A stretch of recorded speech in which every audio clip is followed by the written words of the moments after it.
Ding. All right, we're in it. We're about 24 hours away, or 23 hours away, I believe, from the NBA draft. Right as we go live, here comes our fourth member of the panel, Matt. So we got full house tonight. Oh, We are 23 hours from the NBA draft. Um, First time in my life that I'm excited to be a Wizards fan. But what a time to be a Wizards fan, bro. Trey Young locked up, number one Peterson pick number tomorrow. one. Bro, what a time. I was like, well, we got to do. I mean, we talked all year. They're up, and we've lost Matt. I But think you missed what I said there. what'd you say? I said Peterson number one. Yeah, I don't know about that. Um, yeah, It we've should be lost. AJ. It should be AJ. I'm just giving you crap. Yeah, we've lost Matt though, but we'll wait for him to rejoin. But yeah, no, we're NBA drafts coming up. We talked all season. It was like a recurring theme during the season last year, like the best freshman class we've ever seen.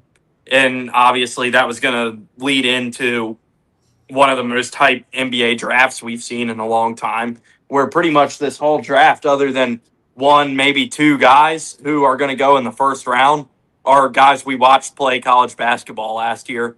Um, Kareem Lopez being the only exception to that, and the Spaniard too. Um, Forgetting his name now, but he's could be a late first rounder as well. Kareem Lopez will be the only guy we have not seen play. Hear his name called tomorrow. Alan Graves as well, I guess, because we haven't really seen him play much. But suddenly he's getting first round NBA hype. Um, so yeah, we're in it. We're back.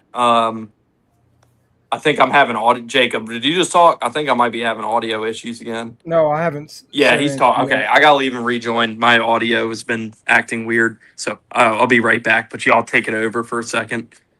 Okay. Yeah, it's going to be. I was going to say this NBA draft is going to be mostly, yeah, it's going to be a good draft. A lot of top end talent this draft. It's not really a down year, like we've seen a couple years here recently, but I think it's outside of the top three. I think it's wide open as to who gets drafted where. And I really think it'll be good for us to mock this draft down.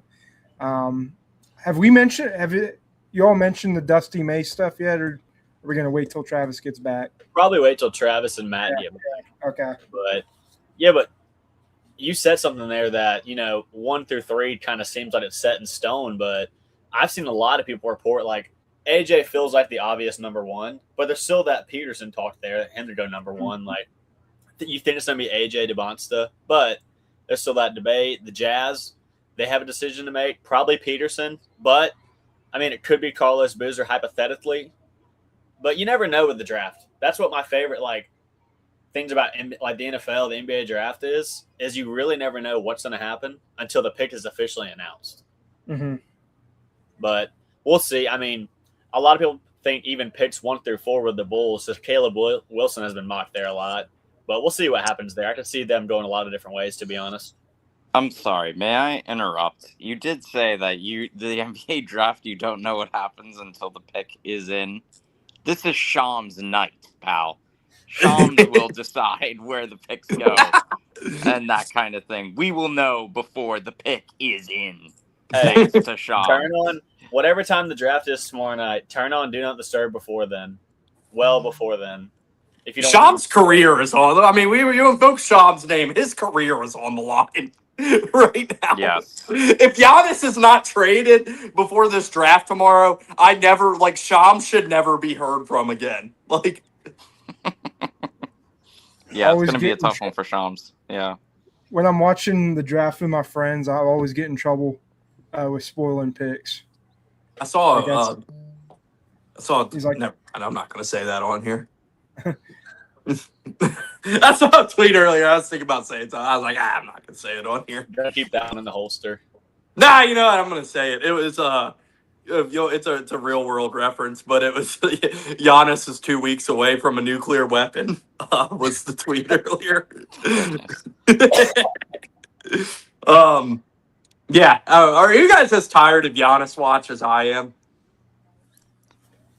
I wish they just Uh, go through with it already. I actually don't feel like it's been that bad because Mm-mm. the Lakers or the Knicks are not one of the destinations that he could go to. If it were one of those two teams, I feel like everyone would be collectively just ready for Giannis to do something. But right now, I don't think it's that bad. Big legacy moment for the Miami Heat too, because like how many superstar like trade discussions have they been involved in and never come through? This would add to the list. So yeah, we'll see what happens with that. But I feel like we're burying the lead here because big news of the day.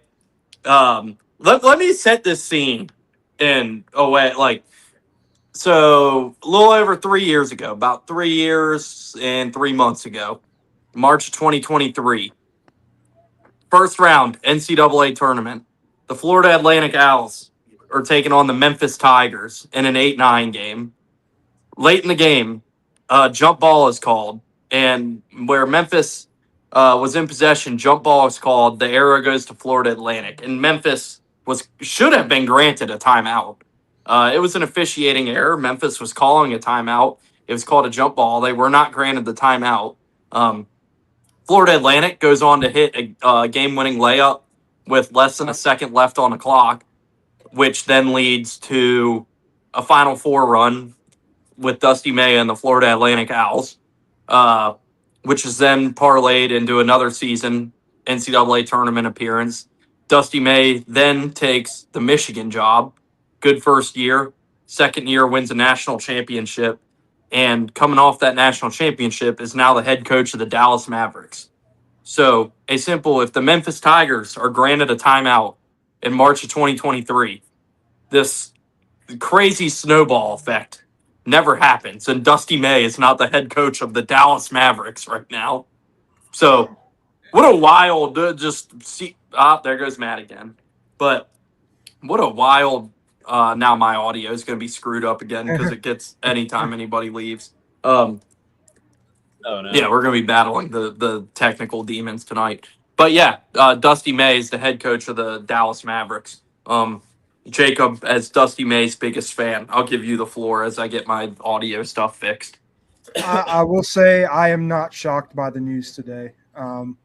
There was some flirtation with NBA jobs for the last couple of months. There was rumors, like insiders coming out saying Dusty May was looking into NBA jobs. So I'm not shocked by this. I am shocked by the timing of it. But I mean, the NBA season just ended. You figure one of those non-playoff teams would have snatched him up right after Michigan's season was over with, and Michigan hadn't gone into the portal.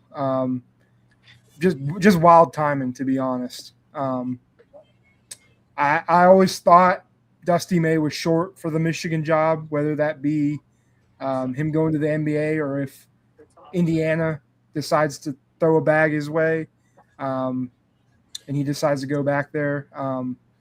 But I feel like he's one of those guys that he's one of those. I don't think he's ever going to stay in one place very long. I was kind of thinking about this comparison earlier.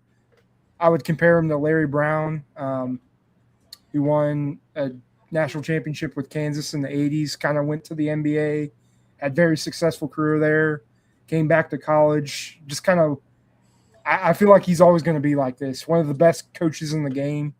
But yeah, safe to say, as a Purdue fan, I am not sad to see him go. But yeah. Matt, I cannot have you falling out of the studio anymore because every time you fall out of the studio, I lose everybody else's audio too. Nice. I will try to avoid that in the future here. Are we to the part of the program where Jacob says how excited he is that Dusty May is extinguished from the Big Ten landscape? I'm happy for the Mavericks. I'm very happy for the Mavericks. I will say that. That's it. Well, That's goalie it. for the Mavs. He's gonna forget all the other stuff he just said. Now I become a big time Mavericks fan. Just He's to keep him basically saying Dusty May's got wandering eyes. Was Jacob's take, but yeah. I don't really think that's I mean, he went from Florida Atlantic to Michigan to the NBA. Like, I don't think that's Yeah. he's not just job hopping for the sake of it. Yeah, I mean, I don't think he's job hopping. I think that's a little outrageous for him, but yeah, I mean for Dusty, it's very minimal risk. He can, if this doesn't work with the Mavericks, he can go back to any college job he wants, presumably, and he's going to be in pretty good shape. He doesn't leave Michigan in a very bad place. He definitely left it in a much better place than what he found it. And for him, it's a good opportunity. I don't know how he will translate to the NBA level, but yeah, if you're the Mavs, I just think it works for both sides. Both sides are in a place where they can, be comfortable going forward with that partnership. And for Michigan, Mike Boynton, who they're promoting, which I will say I'm They're kind of making surprised. him the interim. Yeah, I am kind of surprised they're going that way. But I mean, for him, he's got Big 12 coaching experience. Kind of got a raw deal at Oklahoma State. And I think overall, you could do much worse than him. I don't know if he'll be the permanent coach, but certainly gives an interesting trial run for him and the next chapter of his coaching career. So, yeah, I don't think there are any real losers here besides college basketball.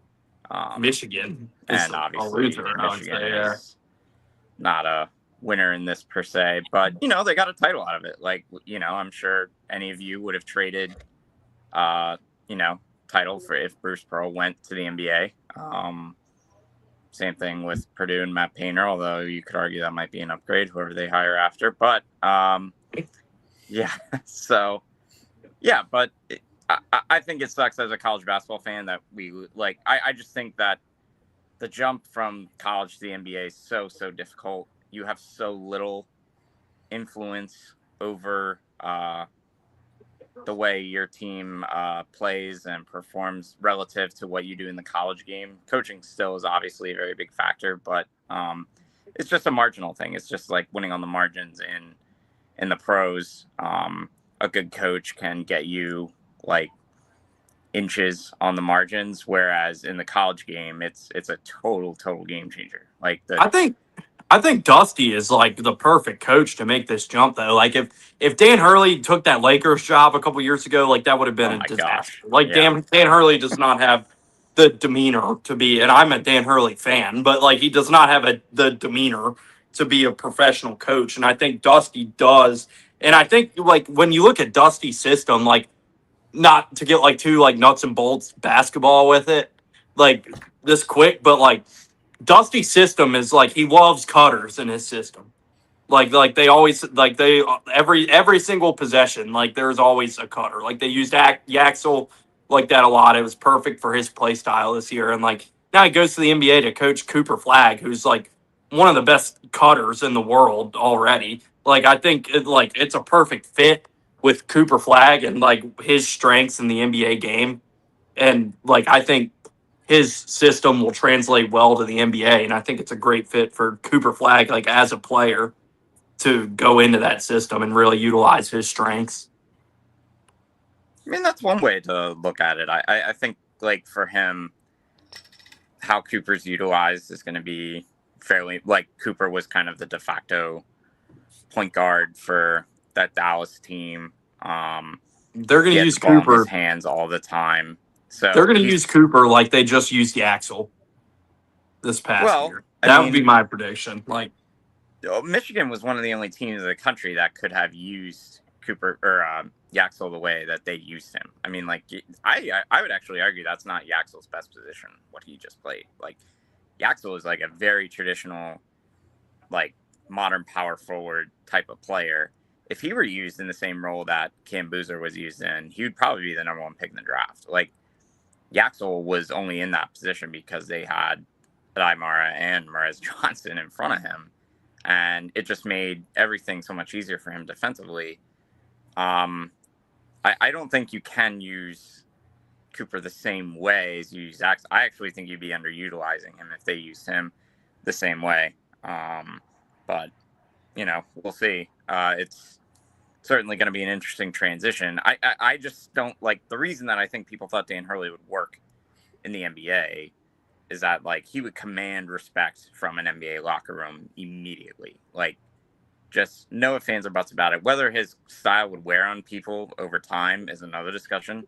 But yeah, I mean that would have been ridiculous. Like, can you imagine LeBron James getting a Dan Hurley tongue lashing? Like that would have been. Yeah, like day one, Dan Hurley has immediate respect. I don't know if Dusty May has immediate respect day one from an NBA locker room, but whether that builds like they were an intense type of practicing team also. But this is the same, like that argument that what you just said real quick is like the same thing people said about Brad Stevens when he took the Celtics job, and you're like, oh, you think Rajon Rondo is going to listen to this guy? Like he was the Celtic star at that point, and like so whoever they hired was kind of like largely viewed around like, is this guy a fit with Rondo and his personality? And like that was like the big discussion point around Brad Stevens is like Rondo's not listening to this guy. And that was obviously the best hire the Celtics could have made.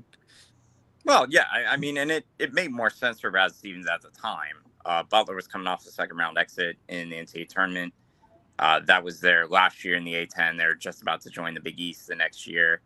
And the timing of it was way later. Also, they hired Brad Stevens on July 3rd that year. And, like, I wouldn't say Rondo and Brad Stevens didn't worked per se. They only kept Rondo for another year. Like after he was shipped off the Mavs and yelling at Rick Carlisle during timeouts and that kind of thing.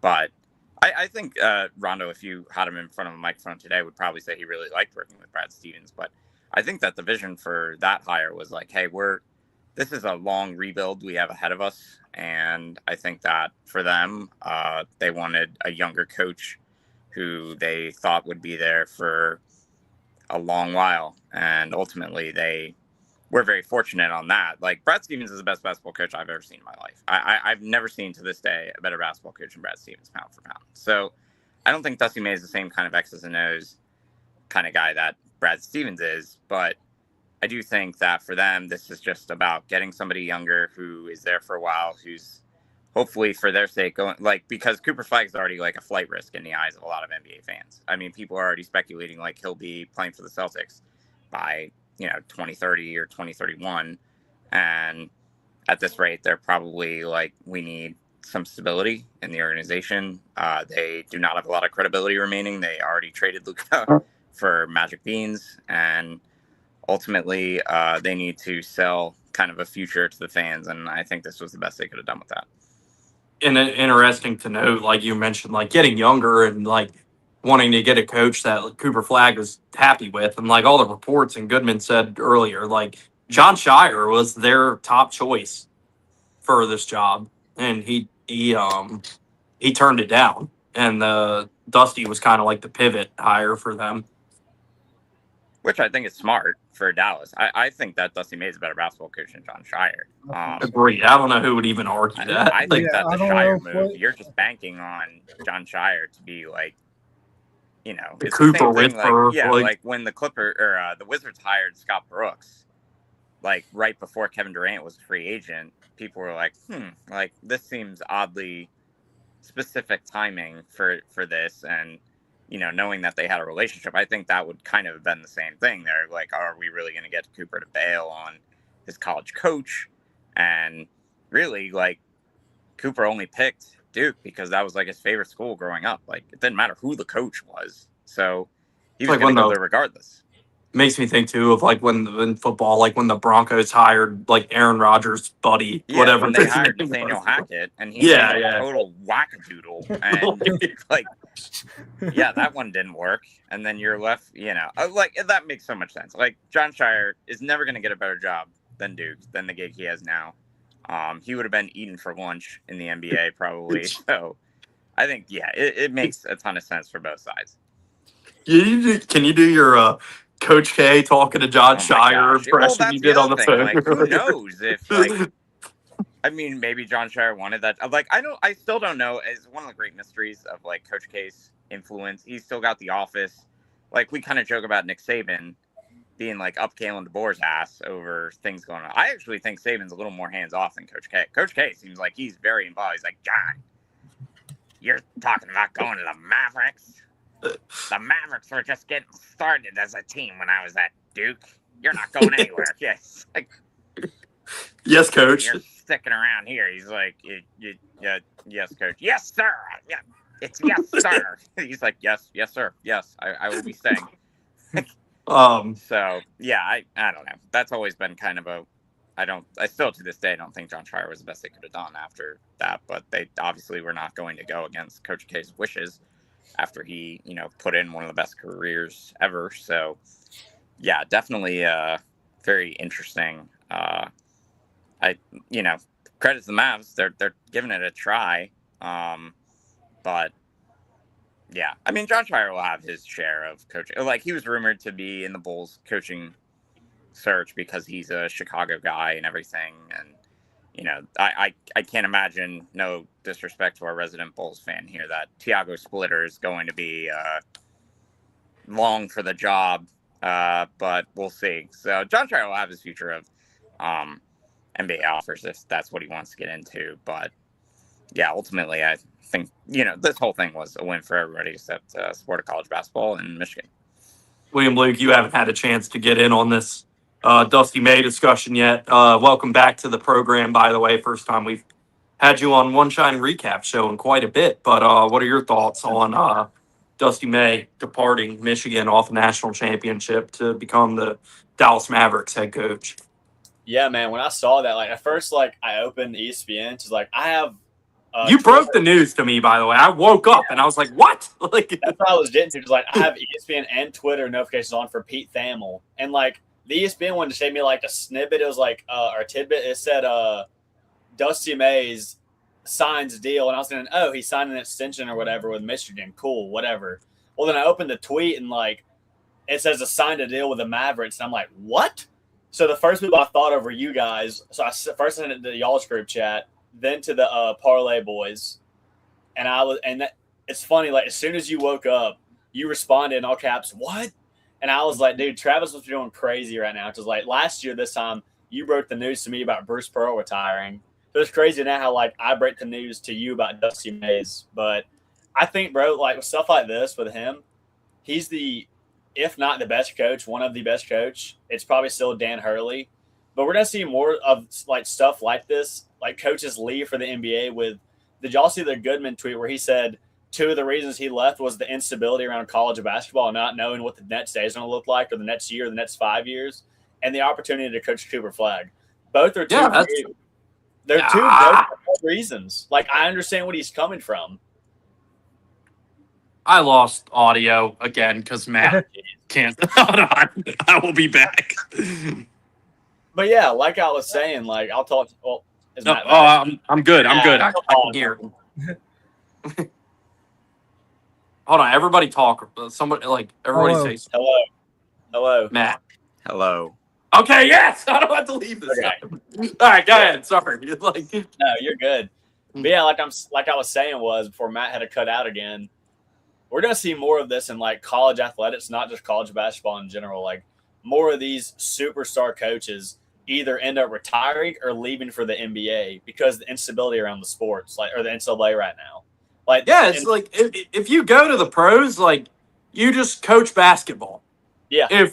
When you're a college basketball coach, you have to be a fundraiser, you have to be a recruiter, you have to talk to agents who are mostly morons for a lot of these kids that aren't even actual agents. Like he was like Norlander posted a story that like he talked to Dusty like right after they won the national championship, and he was like on the phone in his like in the locker room after they won with confetti on his shoulders, like talking to a recruit and some like doofus like cosplay agent for whatever kid it was that like verbally committed to him, and he said like Dusty got off the phone and said like, oh, this kid verbally committed, and he was like, oh, congrats, and he was like, no, I haven't dealt with his agent yet, like, so probably not, and didn't end up getting him, and like that's the kind of crap these coaches like. It's like it's a nonstop cycle, like it's a mess, and like you'll have the Jay Billises of the world who'd be like, oh, the coaching portal's always open, and it's like, well, like you advocate for this like like Billis and people of his mindset that advocate for this like player empowerment stuff and all. It's like, okay, cool, like go, like great, you do that, but then that's going to continue to drive figures like Dusty May out of the sport because they just throw their hands up and they have other opportunities and I don't want to deal with this crap anymore. Yeah, and like one of the tweets, it might have been Norlander or it might have been Jeff Goodman. I don't remember who tweeted it, but they also said that one of the reasons he left is he just wants to be a basketball coach. He doesn't want to deal with the extracurricular of now what it requires to be a coach in college athletics. Yeah, it's like, and you got to go to a fundraiser and play golf with this guy that has a lot of money and shake his hand and like kiss his ass for 18 holes, and it's like it's got to be like nauseating. Like when you just want to coach, and you mentioned like football too. It's the same. Like you just want to coach basketball, you just want to be coach football, and it's like you turn into like more of like an advocate and fundraiser than you are like a coach, and like that's like, and like it's gotten so far away from being a coach, like And when I say this, it needs to be taken with a grain of salt because there's much more harder jobs than being a college like athletics coach, right? But in season, these college coaches, they're no joke. Probably some of them working 15 hours a day. Like I remember reading something, or a friend of mine who used to be a graduate assistant at not even a huge football program. He was like, "Yeah, man, in season, we were leaving the office like at 8 o'clock, sometimes even 10 o'clock at night." And that was normal, like day in, day out. So like being a coach already requires a lot of attention. And then you add all the stuff that now they're wanting to, like boosters, having to talk to agents, signing new deals for all these players and getting guys money who are coming out of the portal in high school. Like, yeah, I don't envy these coaches right now. And like as someone who has aspirations to work in the sports world, it's like, man, like it doesn't look very optimistic right now for like all those coaches and stuff like that. Like, and how much it takes a toll now more than it ever has. Sorry, I was distracted there. I don't know how a ball bouncing off the top of the wall right in front of the bullpen isn't a home run, but Dylan Cruz was robbed of a home run. Question for the group here. What % chance would you say that he left because of incoming scandal of any kind? I don't think so. I would say I would put it at a solid 35%. What scandal is there in college sports today? Hey, like there's no rules. What scandal is there going to be? Like, if there's a scandal, Michigan will find it. Like there's no rules. So I'm like, what scandal could there possibly be? Unless it's note, like a gambling related thing. On this note, then Brandon Sorsby. Yeah. On this note, I was gonna say, like, I kind of get where Dusty May's coming from, but he was one of the biggest benefactors of how college athletics currently is. Well, he played the game well. That doesn't mean he likes the game. Like, I mean, but you can't really say that when you just won a national championship. It's like, that doesn't mean that doesn't mean he enjoys it. Like he's just good at it. I agree, though. I do think that it is somewhat odd and can come off as off-putting to some who are just like, you just benefit. Like, he benefited better than literally anyone who's won a national title in men's basketball, maybe ever, off of the current system. Like, no it's a hell of a flex. He's like, I played this game better than any of you, and I don't even like it. Like, well, that's why it begs the question, like, are you like you don't like it? Like, what is the alternative for you? Like, to coach the NBA? I guess, but like if you were a college coach still, like I don't know, like how would he have built a contending team without the current format? But I don't know. I do think that's Well, he did at Florida Atlantic. Like, yeah, but a lot of those guys, like some of those guys, are transfers also. But yeah, being, but that was like, before everything got yeah, where it is now, and like they I don't know. didn't have any NIL. Like they're Florida Atlantic. Like, yeah, as for the scandal side of it, I don't think there's any scandal involved. I do think like people have been speculating like how Yaxel was able to be academically admitted to Michigan because like obviously when Juwan Howard was the coach, Caleb Love was not. They were like, no, we will not take him. And now with Yaxel, they're like, I think we can find some wiggle room here. But no, I don't see any kind of scandal with with that kind of thing. I don't know Dusty May. I've never met Dusty May. He seems like a great guy. Just in some of these TV interviews and everything, he strikes me as like Loki from the MCU, just like kind of just like sleazy seeming and always has something up his sleeve. But he seems like he always has a smile, like, and he's like cutting deals and backroom deals with like 15 different agents at the same time. Now, and it just kind of reminds me of like when Jim Larinaga retired. He's like, "Oh, I'm tired of this." And Miami had like the Life Wallet guy funding one of the largest payrolls in the sport. okay, well, he was also 85 years old. Yeah. Like it's not a great analogy. yeah, the combined ages of like when Florida State and Miami would play each other be like Leonard literally Hamilton. like 150 years old. Yeah, Between like Dude, I got a Leonard YouTube Hamilton. suggestion last week, by the way. I know Yeah. we talked about it on here before when Michigan, it was Michigan and Florida State, like when Leonard Hamilton didn't foul with like 8 seconds left in the game. He's like, "Let you foul, the game was over." It's like Dana Jacobson is floored at like you didn't foul. He's like, it's like the game was over.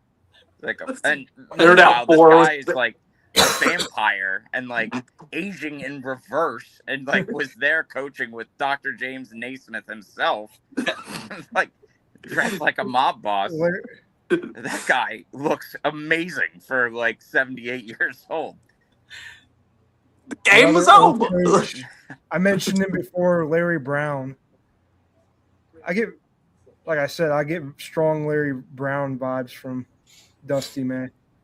Larry Brown did win a national title at Kansas, and then immediately began the roulette of NBA coaching and oversaw the Malice at the Palace. But other than that, yeah. All right. Any last thoughts on this? Or are you guys ready to mock? I'm ready to mock. I'm ready. Can we say before we go over under like or 2.5 years? Would you say for Dusty May with the Mavericks? Over. What number would you be like uncomfortable taking it at? 4.5? I was gonna say 6. I'll say 5.5. 5. I think I'd say he gets Cooper Flagg's rookie contract, and if they aren't improving by the end of it, he might get.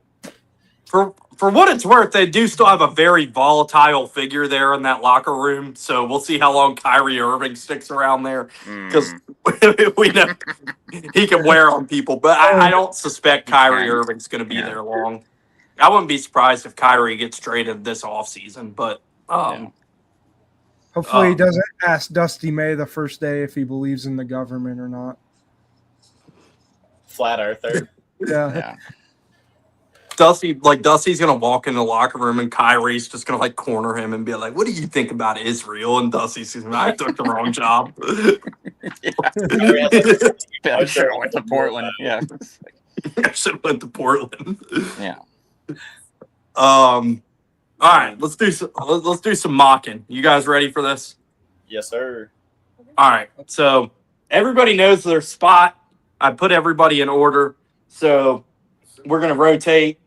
So I'm making the first pick. I claimed it because my Wizards have the first pick. So I claimed it. If anybody's got a problem with that, I don't care.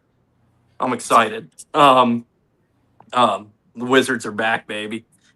We coming. That's all I gotta say. But so I'm making first pick. Jacob's making second. Matt's making third. William Luke will make the fourth for his Bulls, and then we'll go back. So I'll do 5, Jacob 6, Matt 7, William Luke 8, so on and so forth.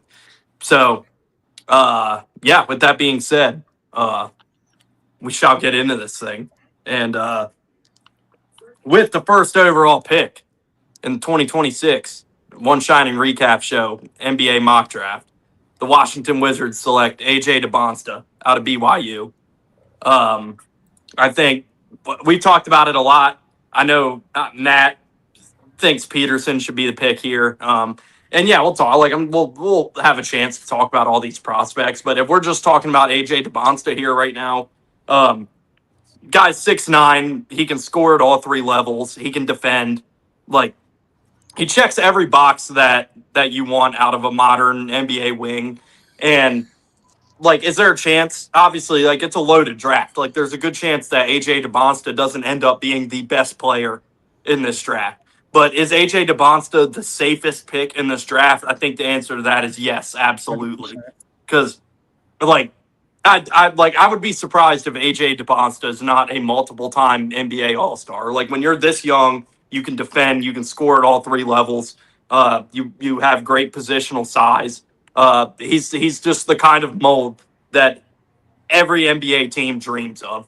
I think there's a lot of other great prospects in this draft. There's guys who might even end up peaking higher than AJ DeBonsta. But if you're just looking at who is the safest bet to be a superstar, to be a multiple-time All-Star franchise cornerstone in this draft, I think it's DeBonsta. The Wizards can't afford to miss on this pick. I think the Wizards' new front office is knocking it out of the park, and like they have expectations to make the playoffs and win games next year. And I think like with the roster they're assembling and add the first overall pick to that, like I think it should happen. Like the Wizards are going to be a playoff team next year. You go out on the floor with Trae Young, Keyshawn George, AJ DeBonsta, Anthony Davis, Alex Sarr as your starting five. That's a playoff team next year. And they like DeBonsta's NBA ready now. He's good, like I said, going to be a multiple-time All-Star. It's the right pick for the Wizards, and I think it's the one they're going to make. Question. Yeah. How fast are you ordering that jersey? Probably pretty fast. Well, maybe not, because I think we're getting new jerseys, so I might hold off. I did see that. Yeah. I mean, AJ, like, just to reiterate what you said, AJ DeBonsta, he is that superstar potential in this draft class. He's that Luka Doncic, Cooper Flag type player, type prospect. And the Wizards need a ball handler. They need someone that can get the ball down the floor. And like, I mean, the Wizards have sort of acquired assets all around, have kind of built a team of core of young talent. And I feel like that's the pick. So, I mean, yeah, I agree with everything you guys said. I mean, if I was in the position to pick DeBonsta or Peterson, probably don't go with AJ. But now I want to kick this off to Matt because I know he feels differently. I certainly do. We'll talk about Peterson when he's picked, by the way, but just... Yeah, I don't want to make this a Darren Peterson referendum. I more or less kind of want to... I am a little confused by the Wizards' just recent moves. I think that Trae Young contract was kind of shocking. I do not think that it, talk about needing a ball handler. Well, you just signed one. The guy's got fucking player options at the end of his deal that could rip your cap to shreds. And then on top the Wizards are in good, we're in good, we could afford to overpay Trae because we're in good cap position. Sure, we still signed him for $80 million less than he could have gotten. They can afford him I don't think it's a bad deal. It's not going to be tradable in the future. It doesn't need to be. If the goal is to win now, why I think is the goal to win now? What do you mean why? They've been at the bottom of the league for the last 10 years. But they're not going to win now. I mean, are they going to win a championship now? No, I don't think so. Are they going to be a playoff team next year and have a chance to win a playoff series and make some noise with this roster? If they stay healthy, absolutely. I don't think that's crazy. I don't think it's necessarily crazy, but like they're going to be in the play-in. Like, just No, they're not. Like if this core with Trae Young, DeBonsta, Anthony Davis, Keyshawn George, Alex Sarr, like if you keep that 5 healthy, which I know like with Anthony Davis, obviously like it's a question mark, but like with that starting 5, if they're healthy, that's a top 5 team in the East. top 5. If it with the asterisks of health, yes. The team that just got rid of Trae Young played at a 60-win pace when they got rid of him and salary dumped him. And Well, then he was they hurt. took the Knicks to 6 games. He was hurt. Well, yes, but at the same time, they couldn't wait to get out of that deal. On top of that, the Hornets were playing like one of the best modern offenses in recent memory towards the end of last season. It didn't work out for them. That I feel as if they have 2 picks in the draft coming up in the first round. I think they got like 14 and 18 or something. But I mean, we have 2 guys who, like, if they play to their potential and stay healthy, are like shoo-ins to be all-stars almost every year with Trae Young, Anthony Davis. I think as if we can, like, it's not if he stays healthy with Anthony Davis anymore. I think it's like, okay, when's it going to happen with him? And on top of that, like, I just don't think the roster construction makes sense to bring in a player like AJ. That's my personal thought. Like, he had the highest usage rating in the country, and then you pair him next to someone who's probably going to vie for the highest usage rating in the NBA, and I just don't think that works. I think that for him, like, I think his defensive upside is really high. I don't think he particularly shoots it great to play with Trae Young. I think like the biggest trait that AJ DeMonta has is that he gives a shit. I think that's the number one quality that you're like getting in that kind of player. Like, he's a great athlete and he cares greatly. I personally see this draft as very similar to like the 2018 draft. It stacks up very similar, where you have this incredibly safe pick that everyone's like, DeAndre Ayton is like at minimum going to play in the NBA for 15 years. Going to make over $100 million, might vie for Defensive Player of the Year a few times here and there, might average 20 and 10, but he's not going to be like, carry your team or anything. But that was the safest pick at the time. And then, of course, like Marvin Bagley's the second pick, and then Luka Doncic is kind of the unknown. Like, there's the like, well, no one is going to stake their reputation on this guy, and if they do, like, they risk getting fired, because we've seen the story kind of a few other times with other players. So I think that's the only risk that like you run if you're the Wizards. Like, there's a very like DeMonta is very safe. He seemed very durable. He seemed like he gave a shit. He seemed like he cared. But it's also like, I don't know. I'll never understand the BYU thing. Like, people have questions about Darren Peterson, and we'll get to him. But like, why did this guy go to BYU over anywhere else where he, like, in theory could have won? It is kind of confusing to me how that all unfolded. And I know that, the LDS. They had a roster good enough to win at BYU. It wasn't his fault. Like, sure. I mean, I just think that I have still a lot of questions. And for me, I would just like go with the highest ceiling guy. Like, and if you're going to legitimately try to build around Trae Young and Anthony Davis, I think from an offensive standpoint, it does not work as well as it would with some other players you could fold into this discussion.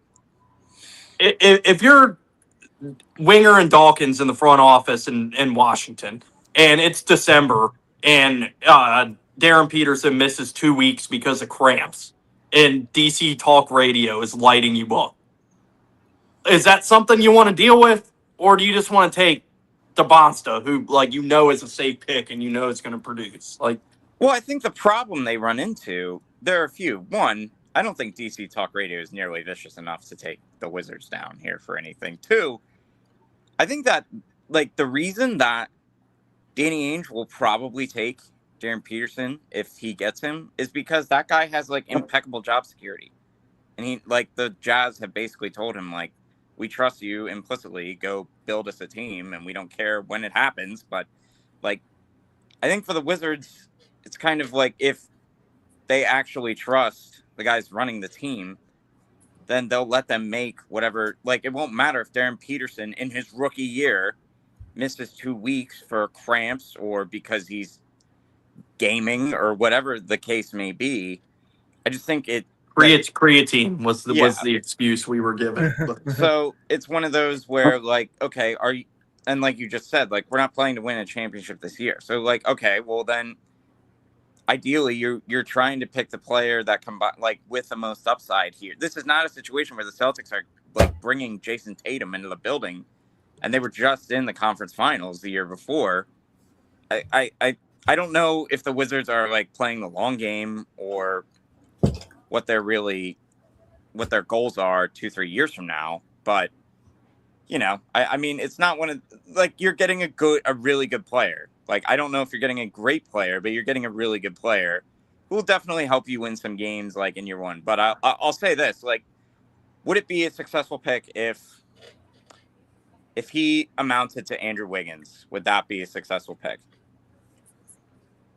Yeah. Yeah. Okay. If that's the floor, sure. If that's the I'm not floor, saying that's the floor. Wiggins. I'm saying that might be like his ceiling, because I don't think he scores well enough beyond like a free throw jumper to really be like an elite NBA scorer. Like, I mean, he led the nation in scoring last year, and like I said, he could score. He could score from all three. He could score from all three levels. Like, he showed it last year. Like, yeah, but again, he's going to a team where that is not going to be remotely his role. Not at first, but he'll grow into it. As long as Trae Young's on that team, it's never going to happen. Well, we have some disagreement, but I took DeBonsta for my Wizards. I'm happy with it. We'll move on to number 2 and let Jacob make us, because I'm sure me and Matt could debate this for an hour. We could do a whole podcast itself on this if we want. Yeah, maybe we will. But we'll let Jacob play Danny Ainge. Mm-hmm. These top 3 picks, I feel like there's debate all over the place on what these teams should do, since these 3 guys at the top are clear-cut, talents that everyone's after. Like, anyone, you could make a debate for all 3 of them for all 3 teams. But with the second pick, I've kind of debated on back and forth on this. I feel like both Cam Boozer and Darren Peterson could go here for different reasons. But I feel like I'm just going to go with what I think Danny Ainge will do. I think he's going to go with Cam Boozer with the second overall pick here. Carlos is in the front office there, so yes. And there's another thing to this. I throwing it back to that 2018 draft with Jason Tatum. Was it 2018 or 17 draft? 17. I meant that's what I meant. Yeah, that was 2018 was Aiden, Bagley, Luka. Mm-hmm, mm-hmm. And I feel like it's kind of come. The Celtics had the first pick, of course. Everyone was, wanting them to draft Markelle Fultz. But Danny Ainge traded back to number 3. So I feel like Darren Peterson is kind of that Markelle Fultz guy, guard that has a lot of potential. But I think Cam Boozer is a play here, even though the Utah Jazz have a lot of front court players. You got Jaren Jackson Jr. picked up, and of course Lauri Markkanen and Walker Kessler, and then so I'll go over here and make my pick on this. But I feel like they want that, a mature for his age, Cam Boozer. He's just going to be that dominant force inside. Pair up a young player with Ace Bailey and let's see, what's his face. The thing with the Jazz is they got a lot of bigs. So, like, Yeah. if they're going to make Yeah. that pick, like one of these bigs is whether it's Markkanen or Kessler or who it like they're already stockpiling bigs there. So one of these Yeah. bigs is out of there if they make this Mhm. pick. It would have to be Kessler because Jaren Jackson can't be traded. I'm having audio issues again. Okay. But Yeah, yeah, Jackson can't be traded yet. I just think Cam Boozer is the pick there. He's going to be a consistent player. The questions with Darren Peterson are his reliability, and if he turns into a shot chucker, how does that really fit in the Utah Jazz's roster? I just feel like Danny Ainge doesn't focus on, that type of guy. I feel like that's just not Danny Ainge's MO there at number 2. So, is there any other debate or comments? I thought it would have been Peterson. I think it's 1,000% going to be Peterson. I actually kind of disagree. I think this is the exact type of player that Danny Ainge dabbles in. Like his history with the Celtics. Rajon Rondo was risky. Jaylen Brown was considered a risk at the time. The whole trade involving Jason Tatum was considered a risk at the time. They took Ace Bailey last year, despite Sharif Cooper's dad being a total whack job of an agent and that whole saga, basically telling him that he would not play for Utah. And Danny Ainge was like, I will call your bluff on the spot. Yeah, I think it also makes the most sense for the Jazz. Like, they clearly have the front court depth there. I don't think it matters to them that Carlos Boozer's in the front office. Like, Carlos Boozer played for the Bulls as well. Like, so if Cam, like, it doesn't really. I don't think his role is big enough in their front office. I certainly think they're going to give him a look, but I think this is the type of player that Danny Ainge would take a risk for if he felt the risk was worth it. I mean, and he just fits really well into that existing roster right now. For some reason, I won't go into it in that much detail because I'll talk about it when for the next one. But yeah, I mean, Peterson's went to high school in Utah. I think Ryan Smith, probably the owner, will have a lot of say in the decision. He's already publicly tried to will the Jazz to get AJ DeBonsa. Matt, I went ahead and pre-filled your pick on the ticker. Look at that. Yeah. Yeah. But so I would say that the Jazz will take Peterson there just because it creates more of a logjam. I don't know. Walker Kessler is tradable. There have been rumors of a team like the Lakers being really interested in Walker Kessler. He fits with Luka pretty well. The Lakers need someone to defend the rim as long as they have as many defensive liabilities on the floor as they do. So yeah, I mean, there's a scenario where they take Boozer. I just feel like the only reason that Peterson would not go here is because there really is something afoot. And if Danny Ainge, who was onto the Fultz stuff, he seemingly knew about the Fultz shit before anybody else. And yeah, I would say on this front that you'll know if there's something really wonky going on with Peterson if they pass on him. William Luke, anything on this pick? I have the floor. Yeah, you have the floor. Yeah, I mean, I'm going to let you draft with the third pick first. Okay. Well, it is time. No introduction needed.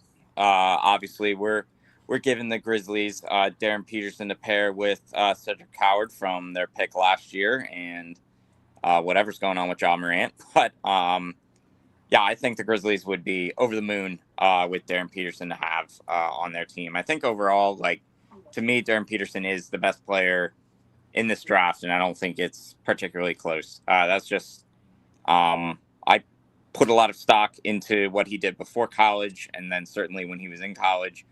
He was, if you haven't seen his high school tape, it looks like a completely different player than what you saw at Kansas.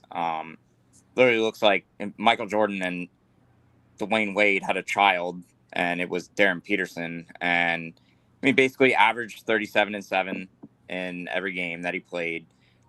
He had the ball most of the time, so he created a lot. For some reason at Kansas, they did not want him to play that way. He had to play off of the ball a lot. He had to work with Melvin Council, which was not a very good pairing. The games where he did have the ball, he looked really, really good. And the games, of course, where he was invested, he looked really good. The problem, this is where the debate, like, already the debate comes Yeah. is that he's hands down the most polarizing draft prospect since LaMelo Ball and Luka Doncic. Can we put a stop before like the all the polarizing stuff and just talk about from like a basketball aspect? Like, he could not get downhill at Kansas.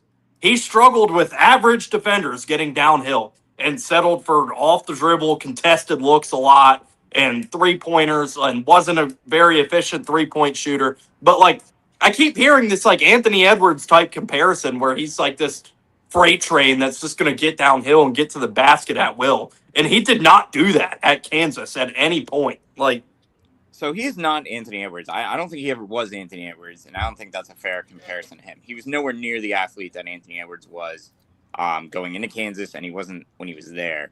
Darren Peterson, just point blank period, is like a straight up basketball player. Like a lot of these, like Anthony Edwards was more of an athlete. Like I would say, like AJ DeBonce is more of an athlete.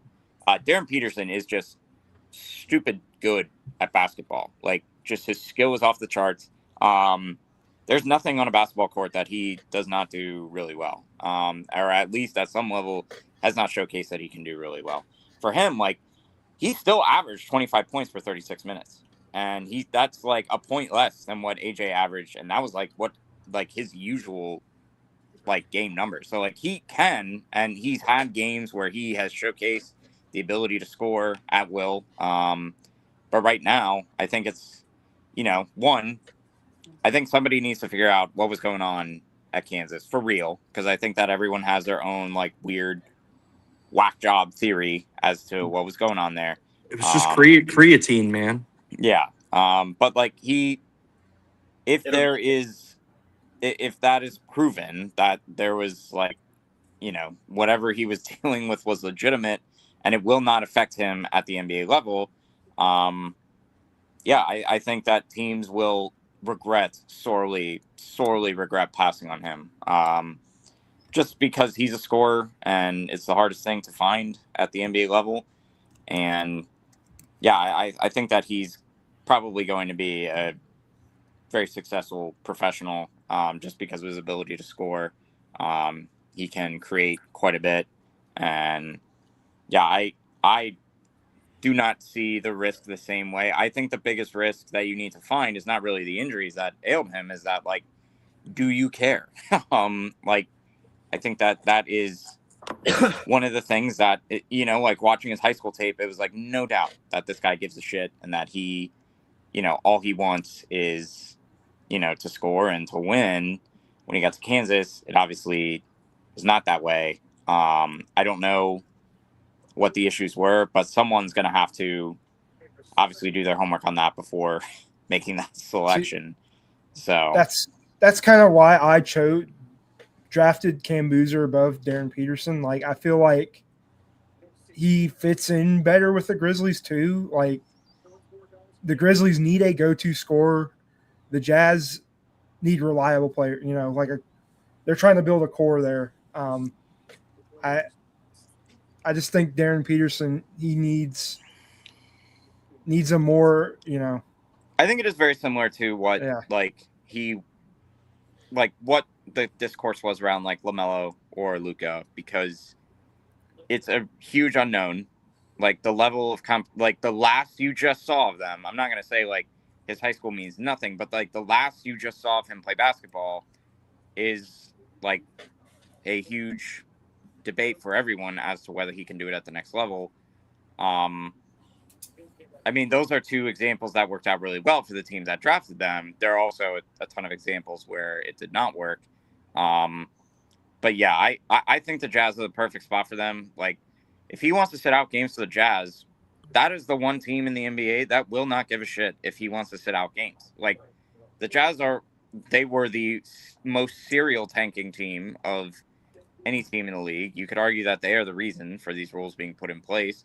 And if for any reason he needed to sit out games, then they would be the prime team for him to go to. Like, I think that they would have much more patience for him doing whatever he's doing there than, say, the Grizzlies or the Bulls. Like, that would be my thought on it. But yeah, I think that he is. I think he's the best player in the draft, and whoever gets him is gonna have a lot to work with going forward. All right. Well, we'll keep the draft moving and move on to William Luke and let him make his first pick for his beloved Chicago Bulls. Who I don't know. We'll see where he goes. I think there's probably an obvious pick here, and I think it's a really good pick for the Bulls. But I don't know. We'll see if William Luke takes it in a different direction than what we're all expecting. But Yeah, I mean, I want to be different and everything like that, but I'm not gonna. It's Caleb Wilson. I mean, other than like, well, I don't know. This may be the most shoe-in like pick in the entire draft because I think it is. we've debated pick 1, pick 2, and pick 3, and we spent pretty much 30 minutes talking about picks 1 through 3 because of the discourse around it and the potential of we don't know who's going to go where because of all the reasons y'all just listed. But yeah, I like this pick. He is one of the more athletic players in the draft. He obviously is an elite dunker. He can drive really well, but he needs to work on, like, if I'm being nitpicky, he's not a great ball handler. His perimeter shooting is kind of mid, to be honest. But other than that, like, when you have guys like that who are his size and his athleticism and that play with the energy he does, they work out more often than not. So I feel good about it. I feel like it's a good pick. And hey, the last Chicago player that had the initial CW worked out pretty well. So I feel like we need to keep it rolling with this one. I think it's a great pick for the Bulls. Yeah. I think he's you hit the nail on the head. Like he's super athletic. Like he's a force in the paint. I think his shot got better as the season went on, and it's going to continue to improve over the years in the NBA. And he's just got like the Bulls have been dying for this like face of the franchise guy in what's such a big city and a big media market. And Caleb Wilson fits that perfectly. Like this dude is awesome. Like I know it gets overused, but like if there's like a guy in this draft who you look at and like he's just a dog, it's Caleb Wilson. Like the guy's an animal. Like I think back to when they beat Kansas in Fog Allen last year, like one of the first games of the season, and Caleb Wilson came off the floor and like was really excited and kind of chirping, and they asked him why, and he was like, "Oh, that guy wouldn't pass me the ball when we were on the McDonald's team together," talking about Darren Peterson. And like that's like the kind of guy the Bulls need. Like they need a face of the franchise, like big personality that can really embrace Chicago, and Chicago can embrace him. I think it's a perfect fit. I think Caleb Wilson's going to be a better pro than Cam Boozer, personally. That's not a shot at Cam Boozer. I think Cam Boozer is going to be a really good player, but I think Caleb Wilson has a higher ceiling than Cam Boozer in the pros. Just way more athletic. And one thing with Caleb Wilson is like he's getting a lot of hype in this draft cycle for his defense. I think his defense needs to improve. I think he had a lot of great defensive moments where he was just out of position and would like make up for it and get like a chase down block or something that made the highlight reel. But like, it's like you kind of got to look at like what's causing those blocks and those moments. And he got caught out of his. Yeah. But great pick for the Bulls. I think Caleb Wilson's going to be a stud. And like you said, this is probably the most layup pick of these top 4. Because like the top 3, we could see some shuffling. But like this is the right pick for the Bulls. And yeah, it's a good one. Jacob, Matt. Before I wanted to add, with the Bulls having a new head coach and new GM, you really don't know what they look for. So it's like you could have really went a lot of different ways, to be honest. I almost took Darius Akoff Jr. I think he's going to be a dog, man. Like I know Caleb Wilson's probably like we talked about how it's like the like shoe-in pick. It feels like that's the one for the Bulls, and like that's why I did that. But I think Darius Akoff Jr. is going to be a stud. Like if we can get him at pick 15 somehow, if we have another pick, I would be like over the moon. I would be over the moon also if I were a Bulls fan, if that worked out for them that way. I'm just saying, if it does work out, is it going to? Probably not, but one can hope. Jacob, Matt, you guys got anything on Caleb Wilson? I was going to say UNC looked like a completely different team with him off the floor, and through his injuries he's had this year. The Bulls need an A+ talent. I think Caleb Wilson is that, and could be be their star. Just how he develops, that's going to be the big key. If the Bulls have a good, if they can invest in him properly, I think that's a pick for the Bulls right there. Yeah, I think the biggest question for the Bulls with a player like Caleb Wilson, Caleb Wilson's really small, so he is not small in height, but like he's, I think, like 210, 215 pounds. He played at North Carolina. 6'10", 215. So I think for them, the next step is like, are they going to use him more as an NBA 3 or as an NBA 4? I think that is probably going to be the next stage where the Bulls have to decide what they want to do with his development. If they want him to put on more weight, play closer to the basket, try to develop into kind of like a Kevin Garnett type player. Or I think he looks like someone like Amari Stoudemire right now. That's the kind of player he kind of jumps off the screen as. Or if they are like, we see like a Giannis type ceiling for him, they put a lot more weight on him. I think they have a lot of options with Caleb Wilson. And ultimately, like, there are a lot of people who argue that he has a high ceiling in the draft. It's hard to argue. You look at some of the highlight tapes of him and you're like, this is one of the best basketball players I've ever seen. And he ultimately will be remembered by me and many other college basketball fans for like ultimately indirectly costing Hubert Davis his job. Getting Mike Malone to North Carolina. But yeah, Caleb Wilson's a home run for the Bulls. Just a really solid place for him to land. I think it's a good market. I am a little confused as to where they're taking the direction of the team. Obviously, as you said, they're making a lot of changes at the coach and front office. Yeah. So, Caleb Wilson's a nice piece for them and nice place to start. So, ultimately, as far as fourth picks go, this will be the easiest selection of the entire draft process. There will be no complaints. There will be no second guessing on draft night. I think that'll be a home run kind of pick for the Bulls. So very popular selection for them. I think Travis will like this comparison, but a couple years ago in the 2023 draft, when it was the Caleb Williams, Jaden Daniels, Drake May draft, and everybody was like slotting Drake May to pick 3, this feels very similar. Like, you just kind of know and have that feel. Like, if he's there, they're going to take him. It has that same vibe, if you see what I'm saying. Yeah, just these picks, like, I think the Bulls would be thrilled with any one of these guys. If it were Cam Boozer, that'd be huge for them. If it were Darren Peterson somehow, I think that would be huge for them. I think there's really, unless they go out of left field and, like, surprise everyone with a Keaton Wagler pick or something, I don't see a scenario where the Bulls fans are not a little excited after that pick. Okay, whoever has 28, the Nets are now making that pick. Just down Julius Randle to the Nets for the 28th pick. I just saw it. Oh, nice. Okay. So I need the Julius Randle and the 28th pick to the Nets. Okay. So whoever has 28, take note.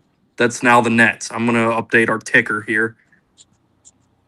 But I'm going to make our next pick while I'm updating that.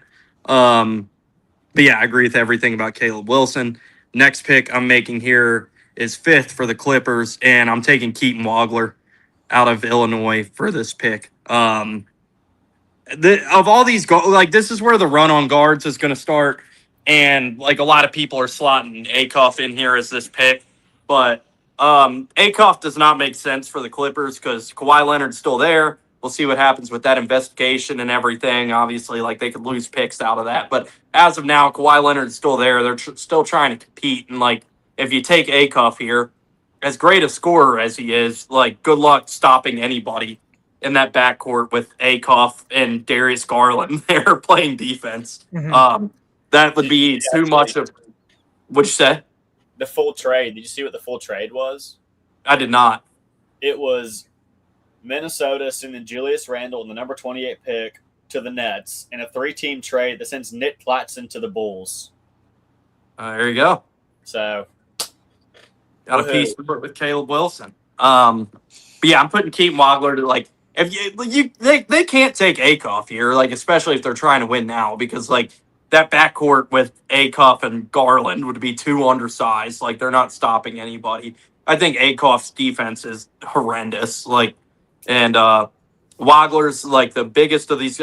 It's him or Fleming's, but I believe Wagler's bigger than Fleming's. Wagler's bigger, yeah. Wagler's Yeah. bigger. 6'6". Yeah, he's the 6'3". He's the biggest of these guards.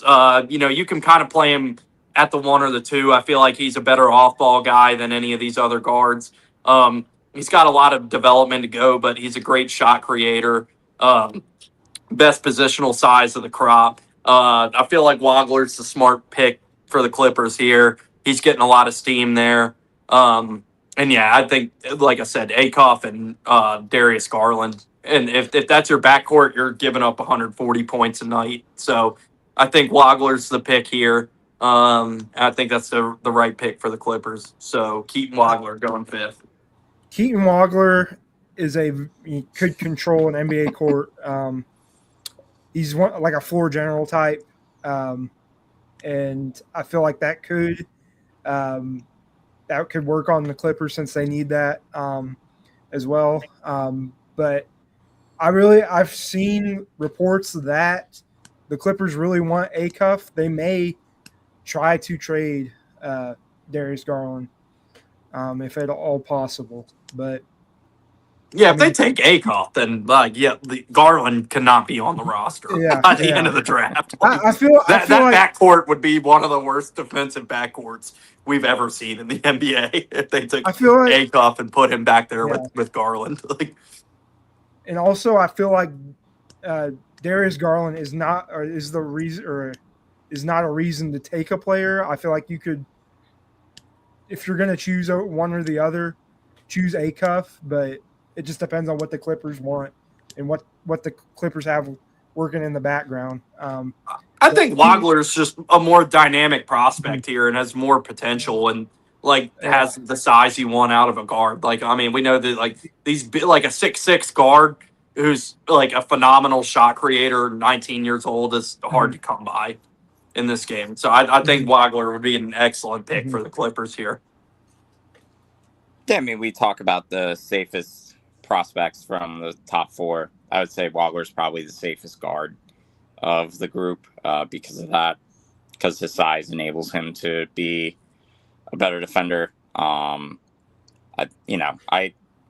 Clippers have been rumored to be shopping that pick. I don't know if they'll end up picking there. But at the same time, Wagler makes sense for them. And for the Clippers, who are in desperate need of guard play, it just makes sense. Wagler's kind of a calming-ish presence, not going to turn the ball over a ton. Obviously, we've seen what he can do when he gets hot shooting the ball. Really kind of single-handedly willed Illinois to the Final Four. So, yeah, I'm a fan of his. I don't like him as much. I think Darius Acuff's upside is higher. I think that Mikal Brown's upside is probably higher than his also, but I think the floor is so much higher for him than any of the other guards that can be taken there. So it makes sense for the Clippers, who do not intend on picking in the top 5 anytime soon in the future, for that pick to hit. Shouldn't have had this pick anyway. What a terrible trade by the Pacers that was. Oh my gosh. Yeah. All right, Jacob, you got number 6. I don't know. Yeah, you can go ahead and click Keaton there and go ahead and click whoever you're going to take for the Brooklyn Nets at number 6. I'm going to take Darius Acuff here.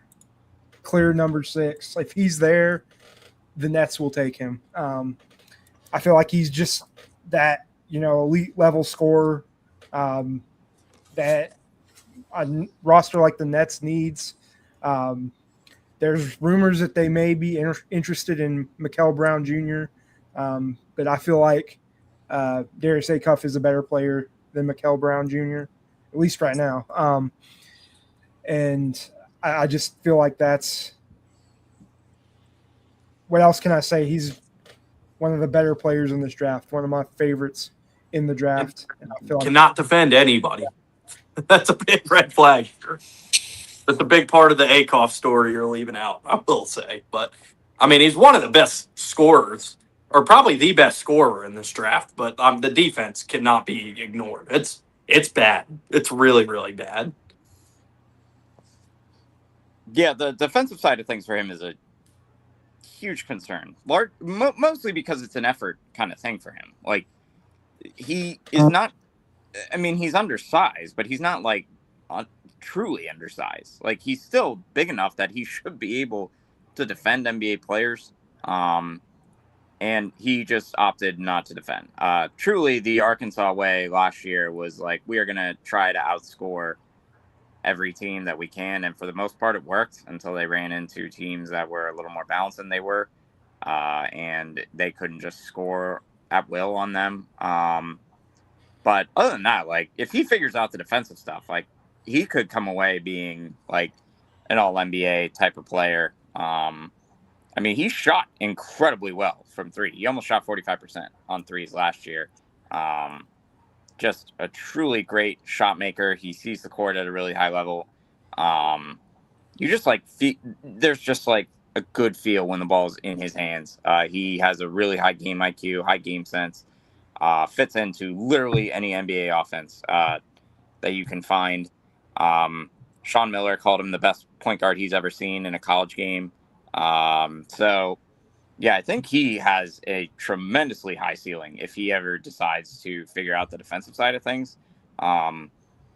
He could really, really be super talent. I think it sucks for him that he is going to a team that is known for losing constantly, because that's a guy who needs to go into a good winning culture day one and just be taught the importance of showing up on defense and everything. And at Arkansas, he did not do that. He was not asked to do that. He did not need to do that. But other than that, if he figures that out at the NBA level, he is like very arguably the most surefire all-star player you'll find in the draft process. So, All right. Well, William Luke, you got anything on Darius Acuff before Matt makes the Kings pick? Y'all touched on it, but I mean, incredible offensive talent. Defense is obviously a big liability, but I think like defense is obviously important. But he's going to be a guy who can go night in, night out, drop 20. And so it's going to make you feel a little bit better about the defense for him being a top 6 pick. But yeah, I think he's a guy who could be an all-star. He's a stud offensively, obviously, but defense is a concern, but I think he'll translate. All right, Matt, you're on the clock with the Sacramento Kings, the worst Sacramento run Kings. franchise in professional sports, making the 7th pick. Wow, that is substantially high praise, and there are some contenders for that, but that's a conversation for another day. But I mean, am I wrong? Like, they got to be in the top. Like, talk about a team that never has a direction and never knows what they want to do. I mean, they had Tyrese Halliburton there. There are some baseball teams that could compete, but for this is what I think the Kings will do. I think the Kings should take Mikael Brown here. I do not think they will take Mikael Brown here. So I think they are going to take Kingston Flemings. Kingston Flemings is a really good player. He does everything well. Shot the ball really well. Shot around 40% from three. I think it was like around 39%. Motors through the roof. Really cares. Really gives a shit.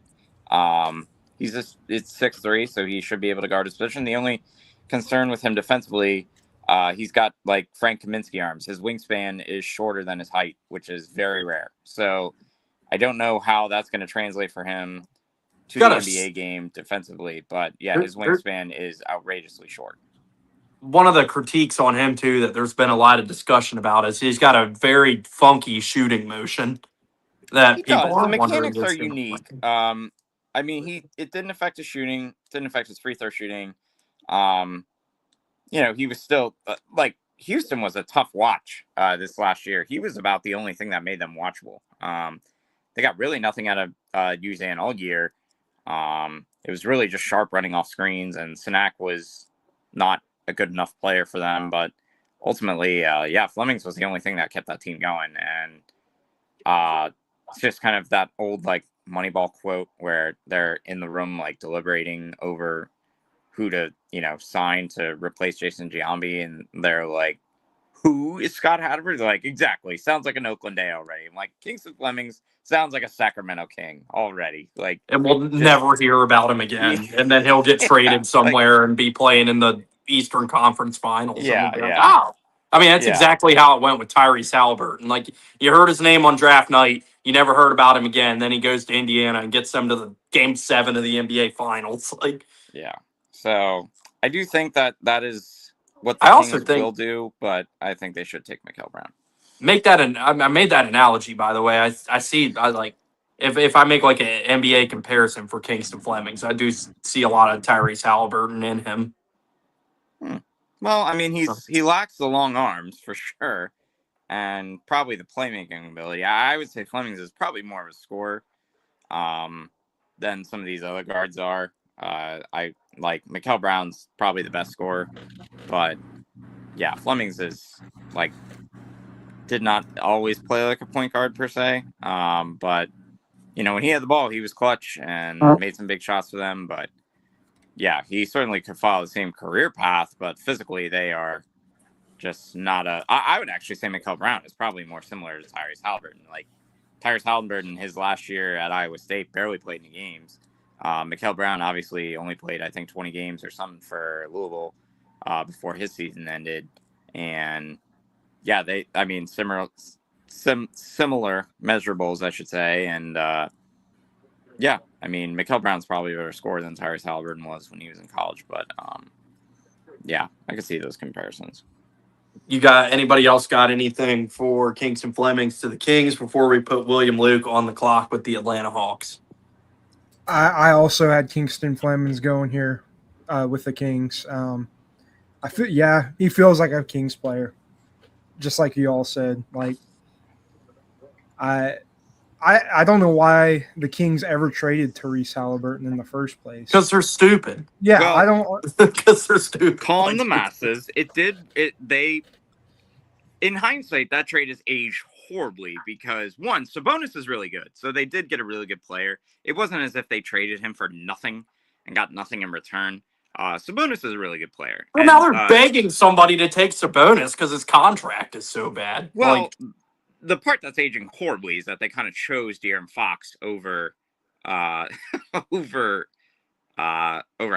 who now obviously is where he is. And I mean, that Kings team from, I think it was the 2024 Kings, they were a really fun team. They were, I think, 4 seed in the playoffs. They got knocked out by the Warriors in 7 games. But that was a really good team. So it wasn't as if that trade was like a, terrible mistake at the time. It was really just about them kind of needing front court depth and Pacers kind of needing guard play. But yeah, so it worked for like a couple of years. Now it's obviously the Kings are back to being the Kings, but yeah, so wild stuff there. But yeah, that's how that happened for your anecdote of the day. Well, I feel like we gave William Luke another layup here. So, but you get to make the 8th pick for the Atlanta Hawks. What direction do you see things going in the A? I actually, Matt stole my pick. I had Kingston Flemings going here, actually, adding some guard play to Atlanta. But I'm going to go Mikael Brown here. He's well-rounded offensively. He can lead an offense. He can get other players involved. His shooting, he settles for tough shots every now and then I've seen. And his defense can be a little hit and miss because of his size. He's 6'5", weighing only 190. That's only like 10 more pounds than I am. So you need to put some weight probably on there, a little more weight. But he's obviously a very gifted scorer. And this direction almost went Adai Mara, that Michigan center who was at UCLA before this. because I heard they were interested in him or Mekhi Brown Jr. And so I went this way with this one just because I had Kingston Fleming's here, but I went with the other point guard just to, stay on the same trend as I had before. Yeah, it's for what it's worth for with Mikael Brown too. Like he's kind of like Darren Peterson light in a way. Like there was some weird stuff there with him and Kelsey at Louisville, and like he ended up not playing in the tournament. So like some of those same concerns with Peterson are there with Mikael Brown, but Yeah, great pick. I'm not mistaken. What'd you say? He had back issues, I think, as well. Yeah, but it was another one of those like Peterson situations where like they're saying he could have played through it, and obviously there's something with him and Kelsey there because he didn't invite Pat Kelsey to the draft with him as is accustomed. So some weird stuff there, but I also think his stock kind of got hurt a little bit playing in Louisville's system, like because like his 3-point shooting numbers aren't great, but I think he was kind of a victim of just like that high volume 3-point shooting system where like he was just asked to shoot it a ton and do a lot. And yeah, I feel like that kind of like hurt some of his metrics you look at and stuff. But great player, and I'm like, yeah, if he's the last guard standing there, I'm sure the Hawks would be thrilled to get him. So yeah, no disagreements there. Yeah. What do you guys think? I was going to say I also have Mikael Brown Jr. going to the Hawks. Perfect fit. The Hawks need a point guard. And Mikael Brown's a talented player, kind of had a down year. And like you said, suffered from the same thing as Darren Peterson and being in a bad system for him. But, yeah, I feel like he's a good player and contribute to that Hawks roster. Just I don't know how hot of a take this is. I think Mikael Brown's actually going to be picked before Darius Acuff and Kingston Fleming's. I think Mikael Brown is probably a better like prospect today than both. I heard the Nets really like him. Yeah, I speculate that he's going to go before both. Mikael Brown's he's big. He's one of those big guards that we were talking about earlier with Wagler. He's also 6'5". His wingspan's up to 6'9". He projects to be a pretty good NBA defender. Shooting numbers are encouraging for him. He's a bucket. He's a scoring machine. I don't think it worked with Louisville at all. Like they had Ryan Conwell playing next to him. I don't think it was a great fit from the beginning. And clearly it seems that Louisville is just going with the same, like, let's throw money at whoever's in the portal and see if it sticks. But yeah, it sucks that he ended up going there. I think he would have benefited more from being in another system, as he said, but not necessarily because of the shooting. Like, I think he's a good shooter and I think he's a good scorer. Just did not work there for him. And ultimately, I don't think it's going to like murder his draft stock here. I think if he played the whole season, I think he's more talented than Keaton Wagler. I think he probably would have went before Keaton Wagler, and he would have been the 5th pick if he played the whole year and got to actually showcase himself the same way. But yeah, I think it's a huge pick for the Hawks. Like a team that defends pretty well at the guard spot as is now getting like something they don't have at that spot. Really, they don't really have that kind of dynamic scoring guard that Mikael Brown is. So I think that's probably a big time pick for the Hawks. That's something that they'll need, and they'll probably use him like pretty. I'm trying to think of how they'll run that offense if he's in it, but like he'll be featured. Like he'll be a big part of their offense. It'd be weird with him and McCollum because they both are guys that I guess you can kind of make it akin to like Damian Lillard and CJ McCollum, like when they were together. But sure, like, yeah, I don't think Mikael Brown needs the ball as much as what Damian Lillard did. I think that could work, and I'm not saying that the Hawks are CJ McCollum's going to infringe on Mikael Brown's development in any way. But I think at this point, like you're taking the best player available, arguably. Like I don't think he is, but I think that he's of the guards. If that's the direction they wanted to go, then I think that is, that's the right direction for him. Yeah, I'm with you. I don't think Brown even gets to this point, but if he's there for the Hawks, they're going to take him at 8. But I don't think he makes it this far. Yeah. But we'll see. Well, I have the 9th pick with the Mavericks, who we talked about hiring Dusty May today, obviously, which is going to lead to a lot of speculation. Like if they go ahead and take one of these Michigan guys with that number 9 pick. But I don't see that happening. I already spoiled it with the ticker thing. I went ahead and just filled it in. But I thought about maybe they take a Mara here, and that would be a great piece for them to get a flag. Or Yaxel. I think Yaxel's age probably wouldn't make it a smart pick with what they're trying to do here. So I'm going to take Braden Burries for the Mavericks here, and like he's a guy you can't go wrong with.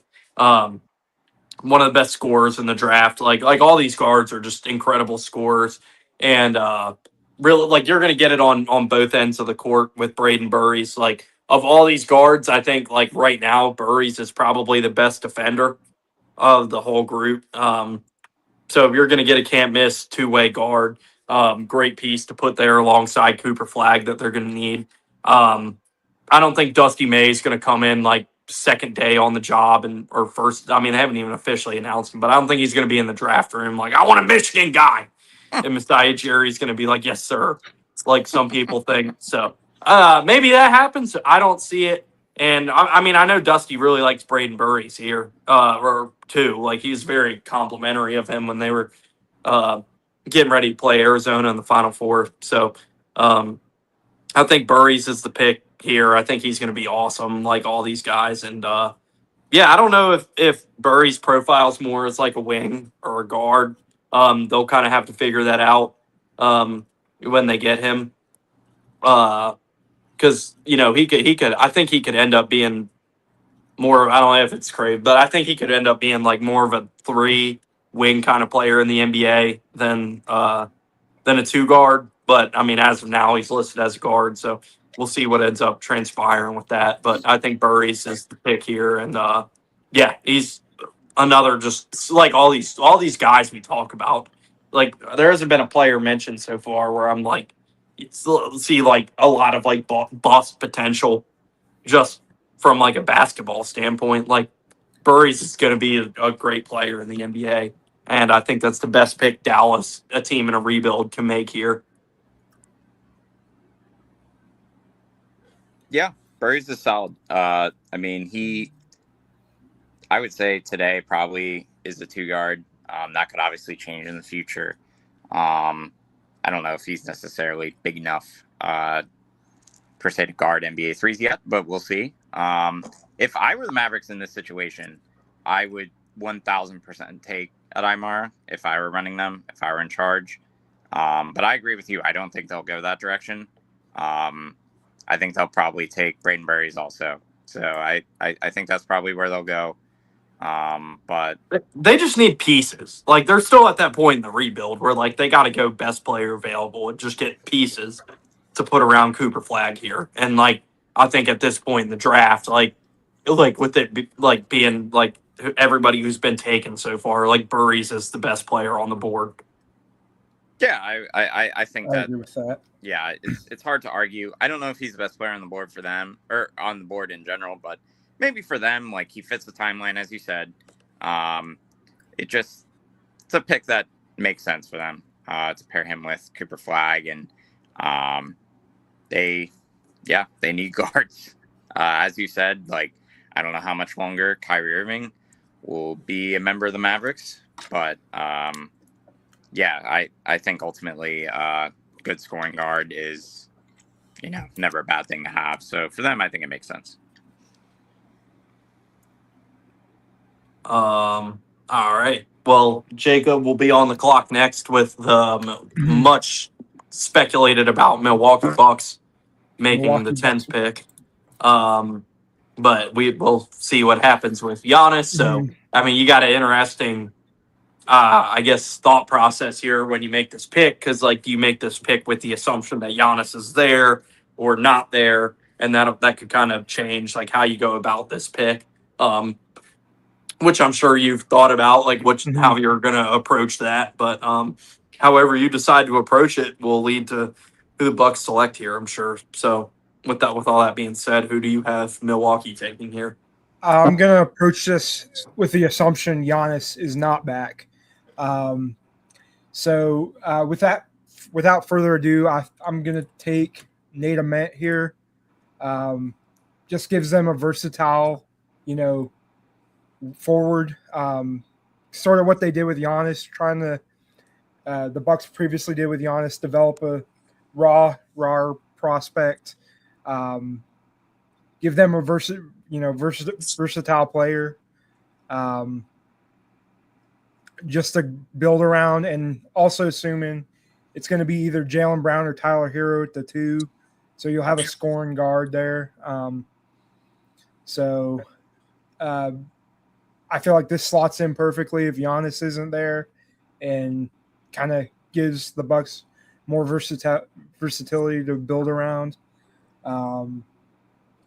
And I feel like that's if Giannis is traded, this is the pick for them because there's a lot of potential here. I'm not personally a big fan of Nate Ament, what I saw from him at Tennessee. Me either. I also think that was like a terrible offense for him to be in. Like there was he had 2 bigs that couldn't shoot. There was no spacing on that team. Well, we got a comment here. I just realized that. Bro, we're gonna challenge the Bobcats for how ass my Pels going to be this season. I'm jealous of every other franchise. Thank you. Yeah, the Pelicans will be pretty terrible. Thank you for your comment. They got Derek Queen though. Yeah, at least they got Derek Queen. But yeah, Nate Ament was in an off. It was weird. He didn't really have a position on that offense because he was surrounded by bigs that couldn't shoot, and so there was no spacing on that team, and he never really found his flow. But I mean, it's just scoring. He was terrible for a good part of the season. He started to put it together. So he's definitely a project. And first you got to figure out where he's going to play and what kind of player you want him to be.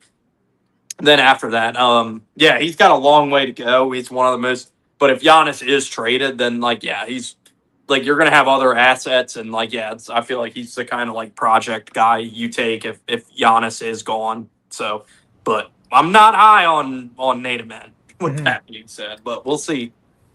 Question for the group. Sorry to put you on the spot. Is Nate Ament a good basketball player? I don't know. That's what I was just saying. I think it was a terrible fit at Tennessee, like I said, because there was no spacing on that. He was playing with 2 bigs that couldn't shoot at all, that were zero threat to shoot and could only score around the rim. So there was just there was no spacing. So they tried to turn him into more of this guard / wing hybrid, which I don't know if that's great for his skill set, where they basically kind of took all of his mid-range game out because there just was no spacing in that offense. He didn't get to take it to the basket a lot. He didn't get to take a lot of mid-range. He was just kind of this perimeter wing 2-guard hybrid. And that was I don't feel we got to really see what he was capable of, where last year at this time he was a guy that's talked about as a top 3 or 4 pick, and now you have him fallen to 10. So yeah, I mean, I don't think Nate Ament's bad. I think he's got huge upside. I think he can only play kind of a wing in the NBA though. I don't see him at that size right now being someone who's going to defend NBA 4s or centers. He's still pretty thin. I think his skill set best suits a wing, and he'll probably average 20 and 8 a game in the NBA. Best case scenario for him, and be a really good player. He's still really young and has a lot of room to develop. But yeah, if the Bucks are starting from scratch, as you guys said, they don't really have a better option than Nate Ament and his skill and that kind of thing. Well, William Luke, you got anything on Nate Ament before we move on to Matt's pick for the Golden State Warriors? No, I think y'all pretty much covered everything. Matt, I think it was Matt asked a fair question, is he a good basketball player? Because last year around this time, he was in the discussion of being a top 5 pick in this draft. Am I wrong Yeah. on that? No, yeah, he was viewed on that same level as like the top 4 guys in this draft. Like he was in that discussion at this time last year. I mean, yeah, and just I don't know. There's a lot of question marks around his game, and I'm like, okay, is he worth the 10th pick? It makes you wonder. So I think you just have to ask if he was at a different school, would he go higher or would he go the same place? I don't know. Yeah. No, yeah, that's what I was saying. And like, yeah, like I definitely do not think that system with those bigs at Tennessee was a great fit for him at all. Jacob obviously would probably say another school, given Rick Barnes is so stuck in his ways, I would assume. Yeah. I mean, Well, it works for Rick Barnes. Like Tennessee made the Elite Eight last year, but it did not serve Nate Ament well. Like Nate Ament is not the type of player that fits well on Tennessee. If I had to say so, but like they just I need feel like- bigs who can't shoot and like midget guards who can knock down threes and like perfect. Like I feel like Nate the Ament, Oklahoma Sooners are the national champions in baseball, by the way. Yeah. Might be the greatest run of all time. Incredible. I feel like Nate Ament has tremendous upside. So, and that's what the Bucks need. If Giannis, they no longer have Giannis. So, like he's not a great basketball player today, but he could be in the future. All right, Matt. I know how much you love the Golden State Warriors. So much. Now you get to make their pick. I do think this is the easiest pick of the entire draft. If this pick comes to fruition, I think that Yaxel will be the perfect Golden State Warrior. I think that he fits in super well with that team, super well with that culture. And I think that would be a slam dunk pick for them. I don't think they're scared away by his age at all. That's a team that's always looking to contend every single year. Whether that's, I think they're delusional in thinking that they can still contend, but I think like, that's what they think. Like you hear Draymond Green talk on these studio shows, he clearly believes that he's still one of the best players in the NBA. Steph Curry, and that's a team that's talking about bringing LeBron James in. So yeah, the Warriors are just always going to be in a state where they feel as if they can compete.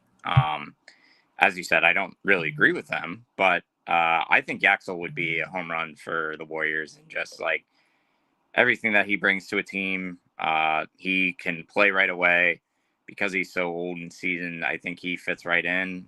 He could start for the Warriors. He could play playoff minutes for them, play crunch time minutes for them. I think that would be a great pick for them, and they would be thrilled to have a guy like Yaxel in the building. And for a lot of, I mean, like Yaxel, if Yaxel were 19, would he be like, where would he go in this draft? Like, would he go number 1? Like, he would be a top 5 pick if he was. Yeah, like there's an argument to be made that he's the best player in the draft. Like when you take away all the other stipulations involved, but he's definitely, I would say, like a top 5 player in this draft pretty easily. And for the Warriors to get that kind of player, he will be on a rookie deal until his late 20s, which is huge for them financially. So, yeah, I think Yaxel would be a great pick for the Warriors if that's how it ended up.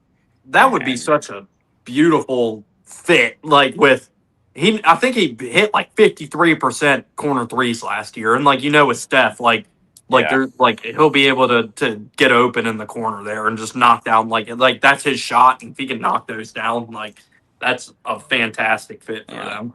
Like he's an elite defender, elite rebounder. They can use him in so many different ways. He can probably guard all 5 spots if they ask him to in the NBA. I honestly do, like, for as much shit as we might give Draymond Green, I think Draymond Green's a great guy for him to be around. Like, he will learn a shit ton from Draymond Green. I would, go out on a limb and say, like, Yaxel Lenneborg's game is very similar to what Draymond Green's was when he was playing for Michigan State. Like, Yaxel's a much better athlete, I think, than Draymond was. And Draymond's obviously a much better defender, but, like, just their personalities are kind of similar. And yeah, I think that Yaxel would be a really, really good fit for the Warriors. All right. William Luke, I know sadly you have to depart us, so Yeah, bet you this were is my, gracious enough to stick around for your final pick. And so you're making the pick here for the Oklahoma City Thunder, which we said no trades. For what it's worth, good chance that either here at 12 or 17 or both, the Thunder are not making this pick. But with things being where they stand, they're making this pick now. So who do you have the Thunder taking here? yeah, I'm actually kind of following in Matt's footsteps. I'm going Merez Johnson here, Yatsel's teammate, actually. So I like his game a lot. He's another big man from Michigan in that front. He's got a lot of length and agility for that position, and he's really tough on defense as well. And we saw this past series in the Western Conference Finals. What gave the Thunder fits was Wemby, obviously. So this is their probably going to be their answer to win Wemby here. I know it might be early, but he has good length. He's athletic. He stays in good positioning a lot, and I think he's going to be a good player for the Thunder. And they've done this before where they've taken guys who have gone a little bit earlier than their bid board might have suggested, and it's panned out for them. So I think this is just more of the same for them.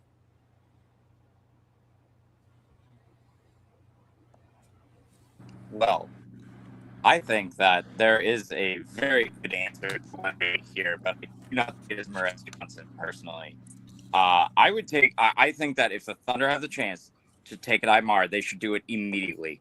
There's not going to be a better player they will find in the draft or in free agency other than him that could be like your theoretical Wemby stopper in the future. That's 7'4". He's got a 9'9" standing reach. And I'm pretty sure that he's got like like his wingspan's like 7'6" or 7'7" or something. Like he is the guy you want around to we lost. take My sound's take out gone. Wemby out we of lost the game. William Luke and my sound's gone.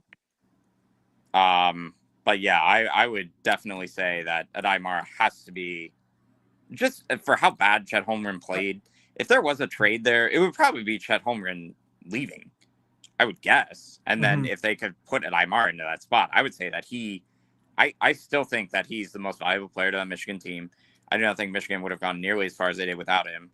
I think that he was the sole reason they won the national championship against UConn was because of Adimar, because he was the only one in that game that could defend and really lock up Terrace Reed how he did. I wanted to say before I dropped out. He has to be the pick here. I wanted to say before I dropped out, I also think Adimar would be the pick here. But if it is Merez Johnson, is there anything to where we saw a guy like OG Anunoby defend Wemby better than we've seen other bigs defend Wemby? Where it's did the Knicks figure out something to defend Wemby there? Whereas is the better counter defense to him to pick a guy like Merez Johnson, what's he 6'9", and that kind of athlete, similar to OG Anunoby and how good he was able to defend Wemby. Is there anything to that? Yes and no. I mean, OG Anunoby's a seasoned NBA defender as is. He's also got a super long. His wingspan's in the 7 foot. I'm pretty sure. And let's just call it for what it is. The Knicks were mugging the shit out of Wemby the entirety of that series. It was not exactly a sustainable form of defense for regular season or the way that playoff series was officiated in the West. It just makes too much sense. You have someone who is his height essentially, and is not gonna OG is not gonna defend Wemby in the post, or if Wemby ever gets a post game and stop playing like Kevin Durant. I think that is where you want someone who can just, if Wemby ever gets to the point where he's got a low post game, backing somebody down in the post, OG Anunoby, Merez Johnson are not stopping him in that situation probably. Adimar is already 7'4". He's 270 pounds.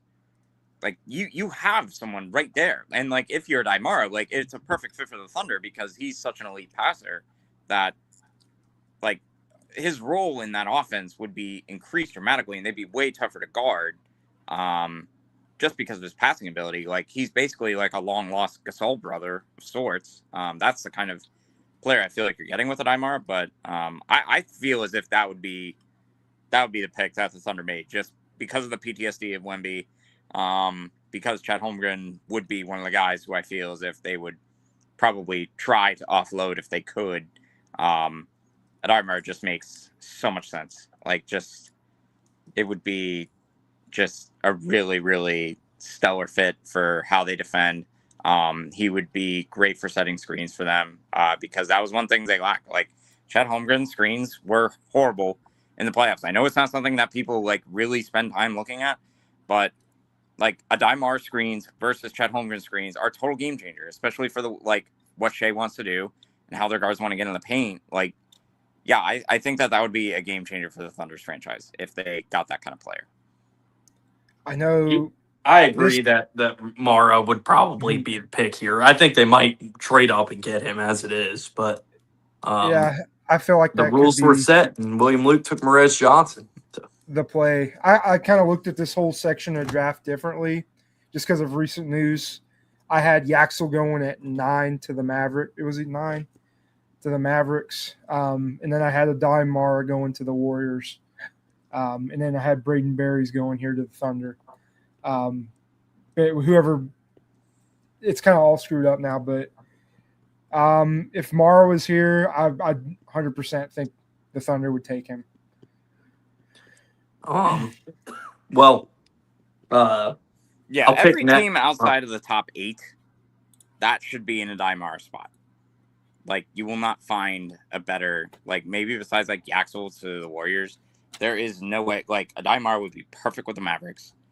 Like, he would be real. Like, he'd be good anywhere you put him. Like, obviously, we talk about the Warrior or the Bucks kind of age thing that they're trying to get on track with the rebuild. But yeah, I would say that Adimar like is criminally underrated by people throughout this draft process.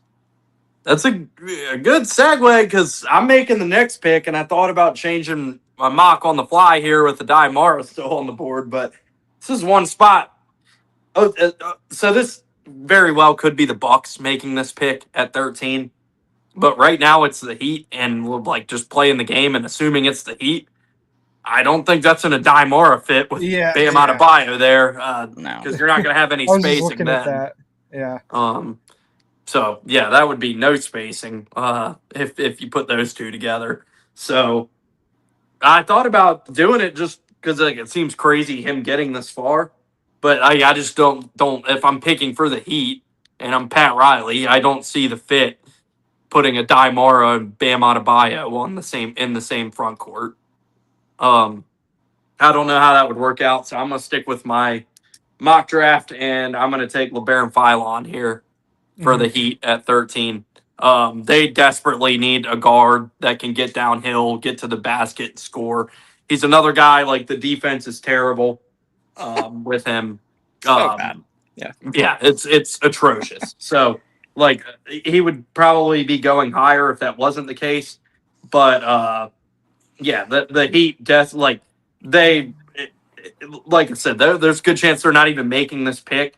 But if they are, like they are in desperate need of a guard that can just get downhill and get a bucket and score. Because that like they got Tyler Hero in that backcourt, and he's more of like an off ball, like 3-point shooting kind of guard. And like they need a point guard that's a threat to score. Like I don't think it's going to be Kasparas Yakachonis, like who they took last year. Like I don't think that's going to be their solution in the backcourt there. So even with Mara still on the board, which is crazy, I'm going to stick with my guns and go with LeBaron Philon to the Heat here. I mean, I had that as well in my mock draft I did earlier. Just kind of, that's the perfect fit there for him. It's a very Heat pick. Yeah. LeBaron Philon's a really, really high-level scorer. Shot the ball really well. His improvement from his freshman to his sophomore year is really encouraging. And yeah, I think like the defensive stuff is going to be a problem. I think a little differently from like someone like Darius Acuff, who's a little more stout. than LeBaron Fallon. LeBaron Fallon probably plays at like 175 or 180. Like, he's not a huge guy. So, I mean, he kind of projects like maybe as like a really high level bench scorer in the NBA or something. But yeah, he can score. He can score and he can shoot. So that is you can't have enough of those. So yeah, yeah, that pick is very Heat like. I could see them pulling the trigger on that. So yeah, I would not be shocked if LeBaron Fallon were their pick. And any team that gets him, yeah, they're gonna get scoring and they're gonna get shooting. So Well, Jacob, you're making the next pick for the Hornets.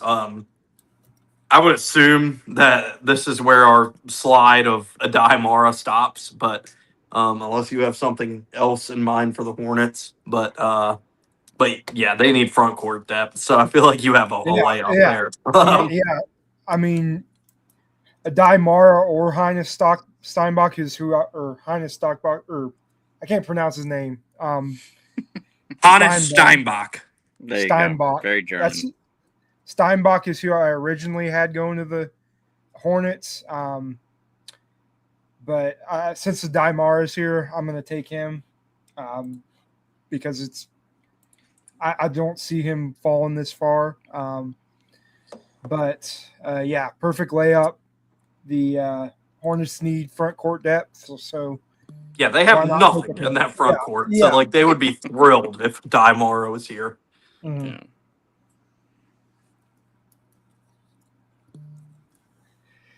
Gives them rebounding and defense. Helps them. I mean, they have Kalkbrenner, but he's more of a rotation big in the NBA. So, yeah. And that's also where I could see Hannes Steinbach playing good. Just kind of being, let's see, continuing. Yeah, we're talking about Mikael Brown and Pat Kelsey. What the fuck happened with Mick Cronin and Adai Mara? Like, how did he let him get out of the building? That is still shocking. Like, you watch him at UCLA, he was not bad there. Yeah, crazy. I have no idea how that happened. Oh, you screwed up. You just did lottery instead of first round, didn't you? I must have. All right, go back to the start, and Yeah. you can reset it, and you just do because I did the same thing earlier. You just got to hit first round instead of lottery, and then I'll read the picks off to you real quick while you reset that. I have them written down. Okay, well you can go ahead and reset that, and Matt, I'll take this off while you're doing that. But Matt, yeah, Mara to the Hornets. They would be thrilled if they get that. What do you think? Yeah, that would be huge for that team. That definitely changes the calculus for them defensively. They were not a great defensive team last year. Adai certainly improves any defense immediately. So, yeah, I think if the Hornets got that, that would change things for them pretty significantly. It would just very few players I feel like at the 14th pick in the draft can like have an immediate impact on a team. I think if Adai Mara were the 14th pick in the draft, he would be one of those players who you can just like immediately will make an impact and help that team win. I'm stalling a little bit, for Jacob to get everything reset. What pick you at? The Heat. Okay, very nice. We'll get that put back up here, and then yeah, it will be Matt's pick for the Chicago Bulls coming up. Oh yes, on the clock here. So, I think the Bulls. Let's just call it for what it is. What they have Caleb Wilson here. I think that if right here, this is who I had penciled to them before. I had Cameron Carr from Baylor. Had a really explosive combine. When his measurables came in, he had the 8'8" standing reach, 7-foot wingspan. Already like a decent defender as is.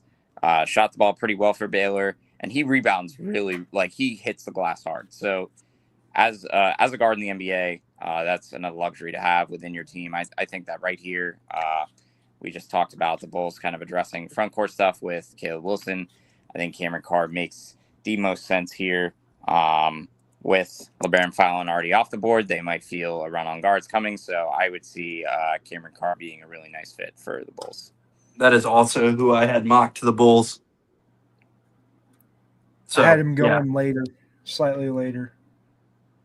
But definitely an athletic pick that I feel like he has a tremendous upside as well.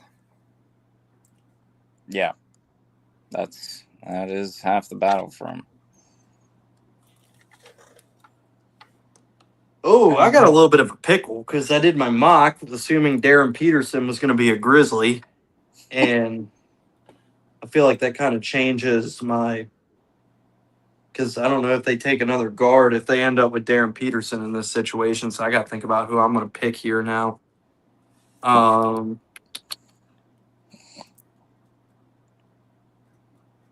That he is a Grizzly on here. Yeah, I took Darren Peterson. No, but I meant I did it assuming he went to Utah. Is what I meant to say. Gotcha. So I had the Grizzlies taking a guard here at 16, but if they draft Peterson, I don't imagine they're taking another guard. So with that being the case, I don't know. Maybe they do take another guard though, because Ja's going to get traded. What do you guys think? Do you think they would go another guard here? Help me out with this one, because this is the first where I'm kind of deviating from my mock. If they do end up with Peterson, is there? The Grizzlies are like a best player available type of team. So if you have a guard in mind, I don't think that would be totally off the table. They're just trying to build talent, I would say. All right, I'll stick with my mock. Then, Jacob, do you agree with that? I mean, that's fine. I think I would go big here. That's how my mock went. I figure they would replace Jaren Jackson Jr., try to replace him in their lineup. Go find a physical player here. That's kind of what I was looking for with this pick for the Grizzlies.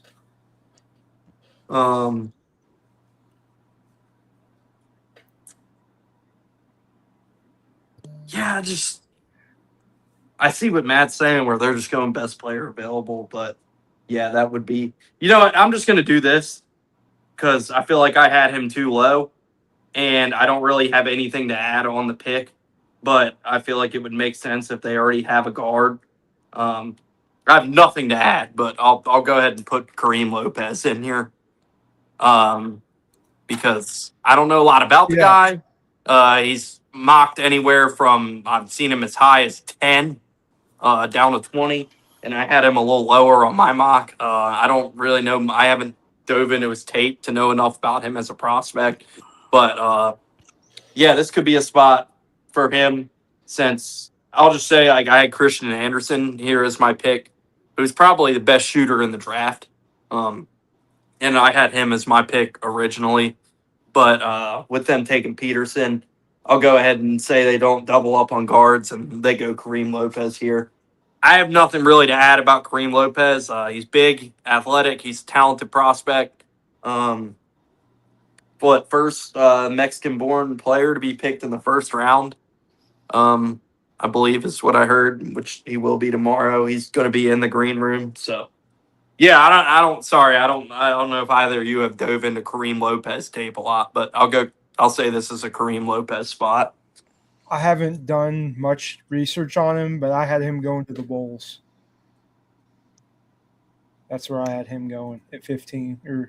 I have done zero research other than the fact that I know he's Mexican. I know he plays in New Zealand. I know he's not much for shooter. I know he rebounds okay, but don't know anything. And if I were GM, absolutely not. But hey, someone seems to think that he should be picked that high, so they clearly seem to know more than I do. But yeah, I will be quite surprised if we see NBA All-Star Kareem Lopez in the future, but we'll see what happens. That would be such a Bulls pick. Like, Yeah. they took Noah I really Esenge think last year, and nobody has any idea where Yeah. he is or what he's going to do. I have a strong suspicion the Bulls will take Kareem Lopez. But yeah, I'll send him to Memphis here. Do like the Woj thing, like Bulls are teaming at the possibility of picking Kareem Lopez.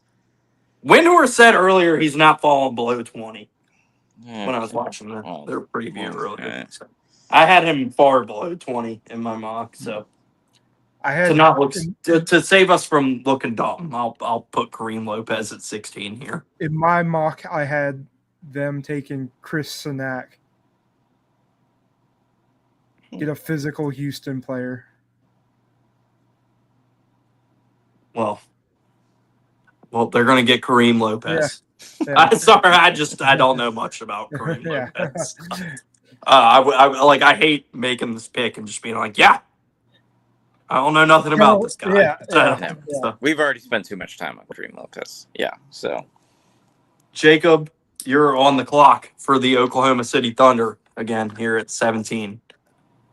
I think I know my pick here. I think the Thunder would be ecstatic if Hannes Steinbach fell this far.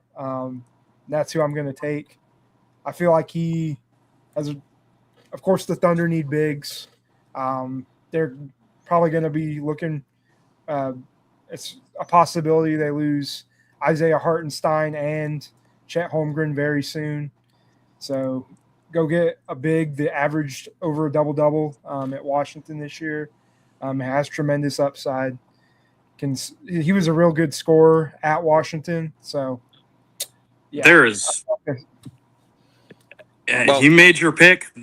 There is a pick that I think is kind of like a layup for the Thunder here that I just want to say. But I mean, the Thunder are very like high culture, like fundamental in the like fundamental basketball and the players they look for, and like it sounds like Lou Dort might be on the way out there, and they could be in need of some guard depth.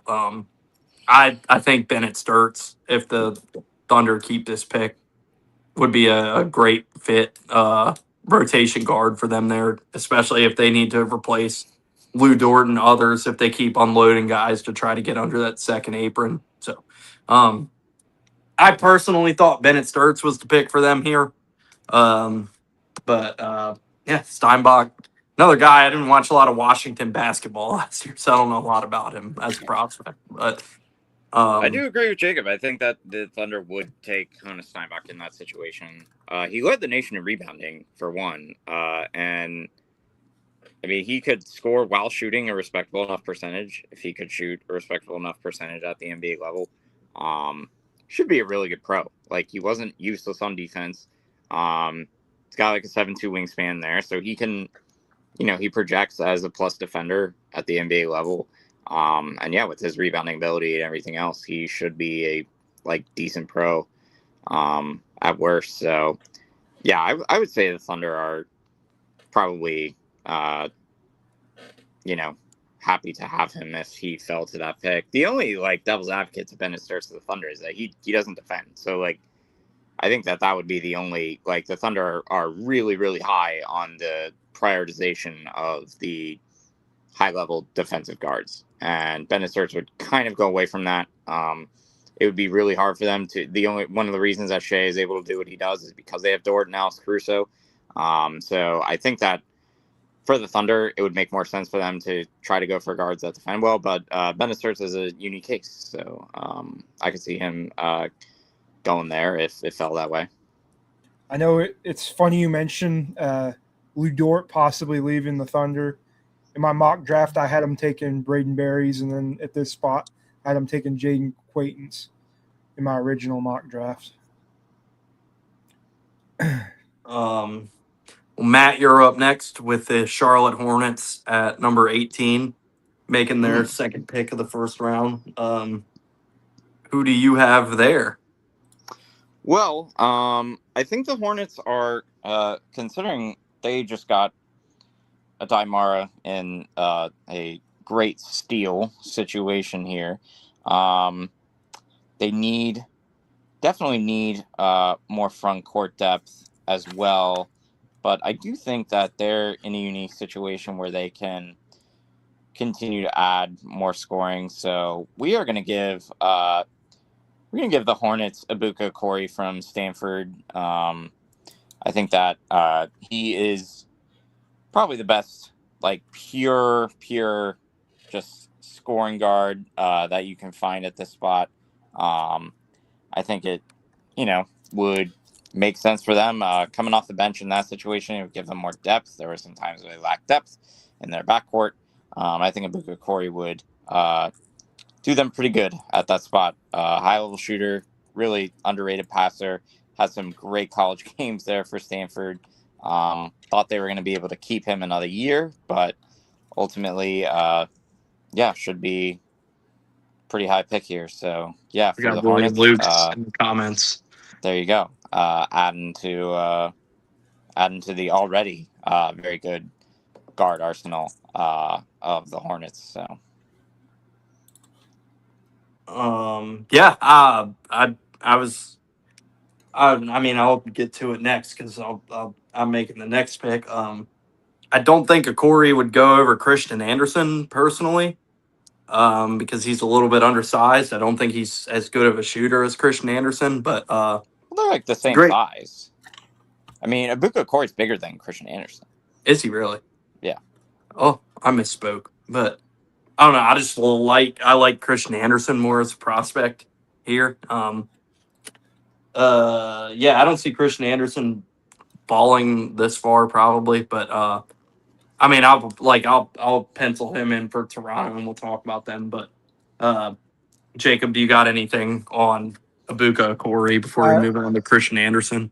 I really don't. I don't think the Hornets would go guard here. Just on principle, I think my pick probably would be Koa Pete there. Well, they just took a Daimara in this situation, but I mean, they need a 4 too. If Koa Pete gets in the teens, something is that would be shocking.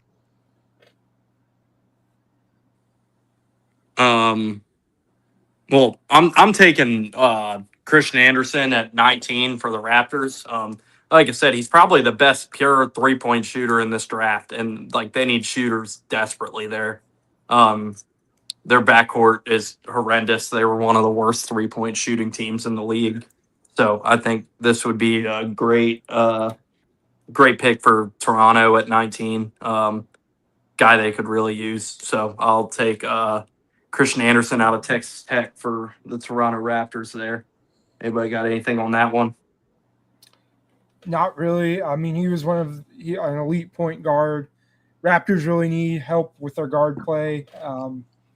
Just kind of, they got the wings covered. So they just need guards and centers pretty much. A guard and a center. Yeah, he's probably in that like LeBaron Fallon group of like really high percentage shooter, really good scorer, good passer, just that true point guard mold.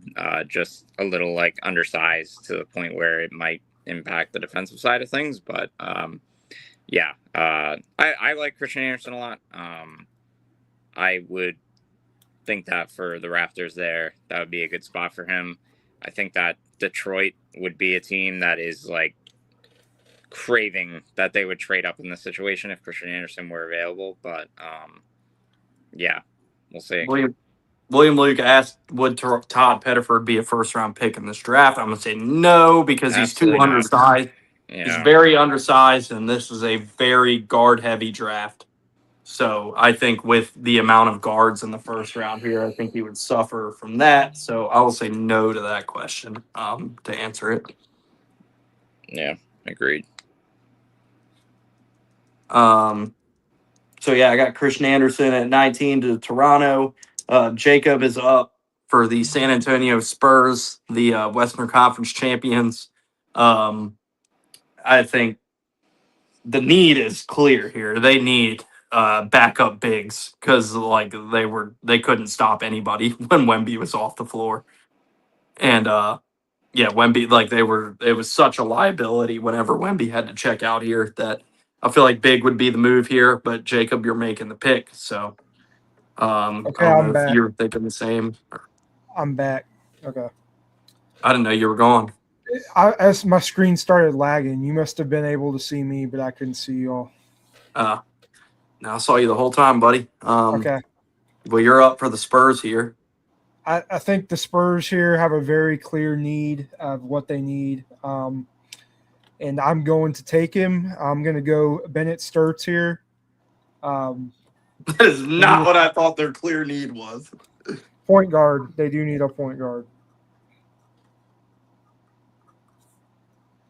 Yeah, go ahead. Your pick.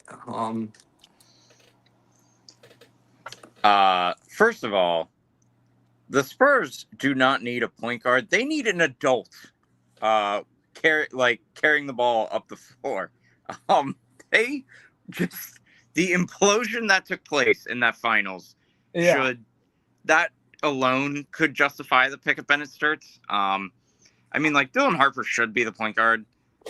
He should have the ball in those situations. However, if they were going to go in the same direction that they were going with the Fox, Castle, Harper trio there, they definitely need an adult, and they need someone when the game is going sideways and everything else, capable of running the offense and getting good shots and getting people to where they're supposed to be. That and maybe a coach on the floor, because they don't have a coach on the bench. So yeah, many options there with the Bennett Sturts pick. I think Bennett Sturts would be like a home run for Detroit personally, because once they lost Kate Cunningham, they really had nothing there to back him up. But yeah, Bennett Sturts is a very Spursy pick. If I were running the Spurs, I would probably have to address the front court depth that took place. The plus minus when Wemby was off the floor was kind of disgusting. But yeah, Bennett Sturts would be a fine pick for the Spurs. They would need an adult in that situation. He's already older than Harper and Castle as is, so he would already be a veteran in the backcourt of things. So yeah, that would be. Yeah, they could do worse than Bennett Sturts. Yeah, that's kind of why I picked him there. Just like I feel like they need a court general. Like watching how disorganized they were in the finals, like they need that leadership presence. And I think Bennett Sturts provides that. Good shooter too. Like he can knock down some shots as well. I just thought like they can't stop anybody when Wemby's off the floor, and that's why I thought this was like either a acquaintance or a snack spot. Because I would take Henry Visar if I were the Spurs. Like if that was the gun to my head pick, that would probably be the one that I can count on. That guy will be able to hold his own immediately. Those other two guys, we haven't seen Quaintance play in I don't know how long, and Sanak is not a dude really. Not good at basketball. Yeah, I know he went to Houston and everything, but yeah, I did not really get much out of that watching him there. So yeah, I would probably if I were the Spurs, that's probably where I would go. But yeah, we'll see. Are we gonna hear Braden Smith's name called tonight? Maybe, depending on who I'm picking with. Well, next up will be Matt making the Pistons pick at 21. Jacob's going to go ahead and take Bennett Sturts to the Spurs there. And now, Matt, you're picking for the Pistons. You mentioned they need a backup guard.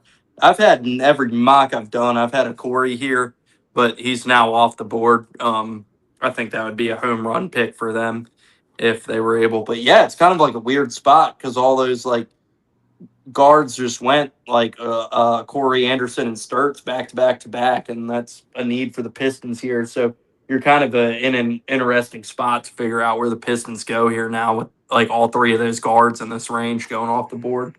I would say very interesting spot indeed. I think that if this were how the board shakes out, I think because they are so loaded at the front court, not necessarily loaded, but they have so much there that it would be irresponsible for them to pick there again. I think that, honestly, if I were in the room and this were how the board shook out, I would probably say this comes down to three players. I would say this came down to Isaiah Evans, Jaden Bradley, or Braden Smith. And I would probably say that in this situation, I would go probably with Isaiah Evans if I were the Pistons in this situation. He has guard experience. He's run point before at times for Duke. He has probably a higher upside than Jaden Bradley and Braden Smith today. Good shooter. So, yeah, I would say, and like he just kind of seemed like a Piston. Like I have this very weird way of describing Pistons, but like every time I think about it, like, could you have seen him going into the stands during the Malice in the Palace? And the answer to that question is yes. I could definitely have seen Isaiah Evans going into the stands. Probably not doing anything because he put his hand down on the Braylon Mullins shot and everything. But I could see him going to Detroit there, give them a little backcourt depth, give them a little shooting, a little size, so they don't really lose much in that department there. But that's close. That is a close spot for Braden Smith. So I would not be shocked if they went that route either. So I know the watch for Braden Smith starts at 20. Like teams that have interest in him. Yeah. Isaiah Evans is who I have going to the Pistons too, as well. I feel like he's a good fit there. Yeah. I actually had Isaiah Evans falling all the way to the Celtics in mind. It could happen. I mean, like he probably is more slotted for that like 25 to 30 range, but given the need that the Pistons have here, I would say it makes the most sense to go this direction. So we'll see. All right, I have the Sixers pick next, and I'm going to speak out of both sides of my mouth with this, but I mean, like they need they need big depth, and like especially when like you have no idea whether Joel Embiid's going to be on the floor or not, and that's why I don't feel great about this pick. But I mean, that's why I say I'm kind of speaking out of both sides of my mouth because we're talking about availability and Joel Embiid. With that being said, I'm going to take Jaden Quaintance here because that would be perfect. Yeah, I don't feel great about it, but I mean, he's the best available big on the board at this point. Like it's either him or a Snack, and I feel a lot better about Quaintance than I do Snack, just as a player. And they need big depth. Like they need bigs who can score. Like when Embiid. Because who knows when Embiid decides not to play, and like they don't really have much in the front court behind him. They're pretty set at the guard position, I feel like. So, this is a spot. Like I said, like when you talk about availability questions with Joel Embiid, probably not the best pick to back him up. But I mean, if we're just discussing like who's the best big available at this point, and who, from a basketball standpoint, makes sense for the Sixers, I think it's Quaintance here. Yeah, I think they need that kind of depth in their front court. I don't think he'll necessarily contribute, but I would definitely take Quaintance over Sinak as well. And trust me, I've not seen Jaden Quaintance play much basketball, but I would prefer that to what I saw from Sinak. Quaintance is my pick here. Let me go ahead and get it typed into the ticker. And then Jacob will be up with the Hawks at 23. Hawks. Let's see. What do they need? Center. Well, they've already gotten Mikael Brown. So in this month. Don't need a point guard. So, let me think for a minute. I think I'm going to go. Not a Braden Smith destination. I would not say so. I think I'm going to go with who I went with in my original mock.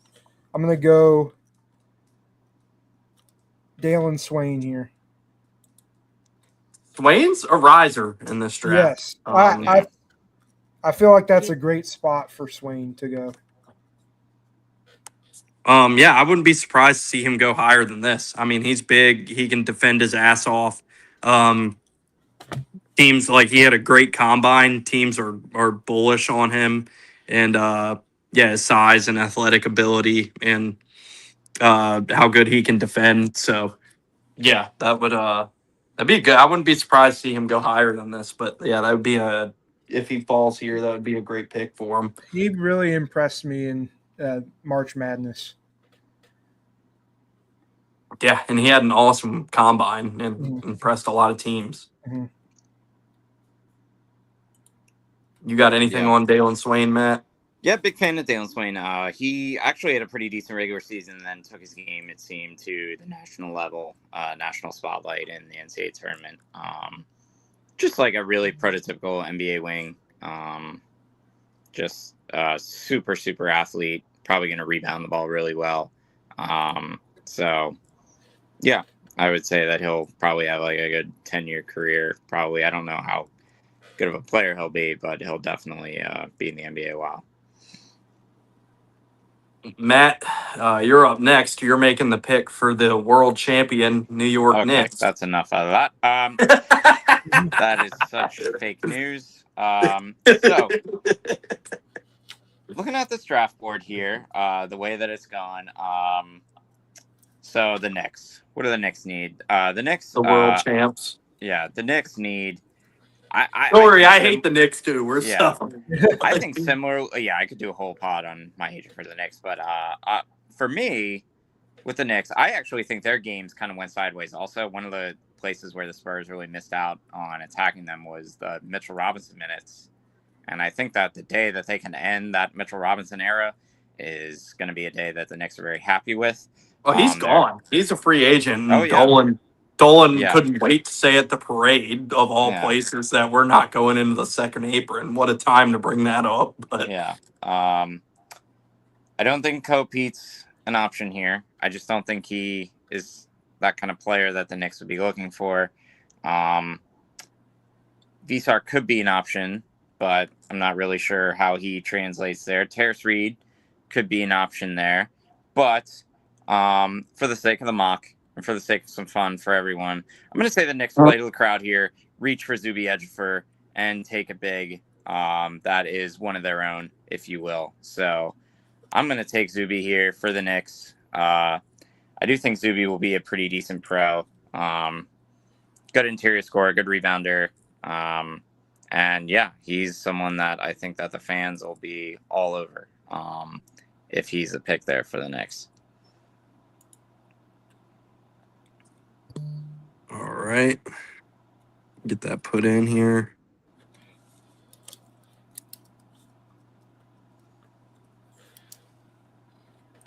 Yeah, they would love that. Haven't seen a ton of first round buzz for Zuby.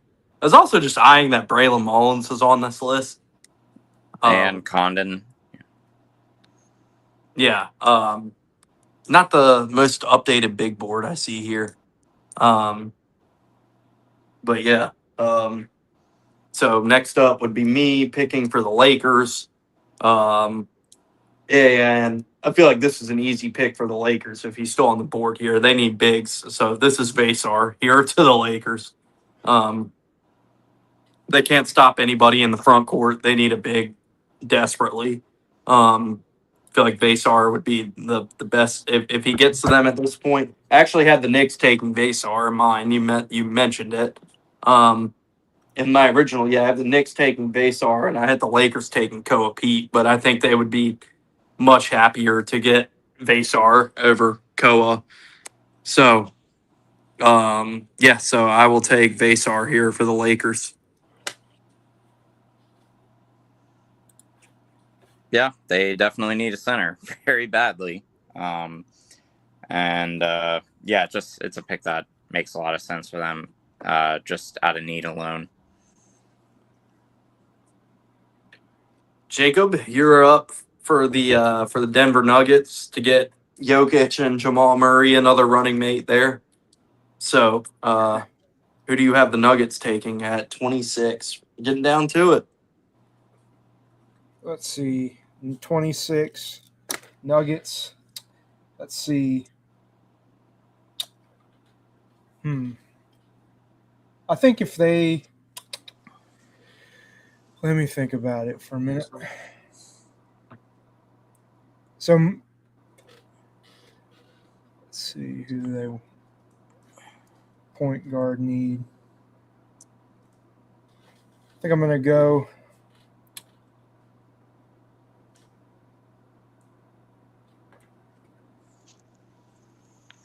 Is he gonna do it? Not here, no. The Mile High Magician, Braden Smith.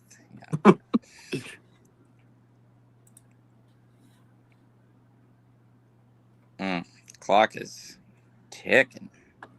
Let's see. I feel Who like did you they'll have go- them getting in your mock? I think I had them taking a point guard. Who? Which one? I forget. Is he off the board? Is said I point think guard he's off off the board? Do we have to guess? Is this a riddle? Yeah. I think it might have been Malik Thomas. Oh, okay. He's still on the board. Yeah. I think I'll go Malik Thomas here. We're losing viewers.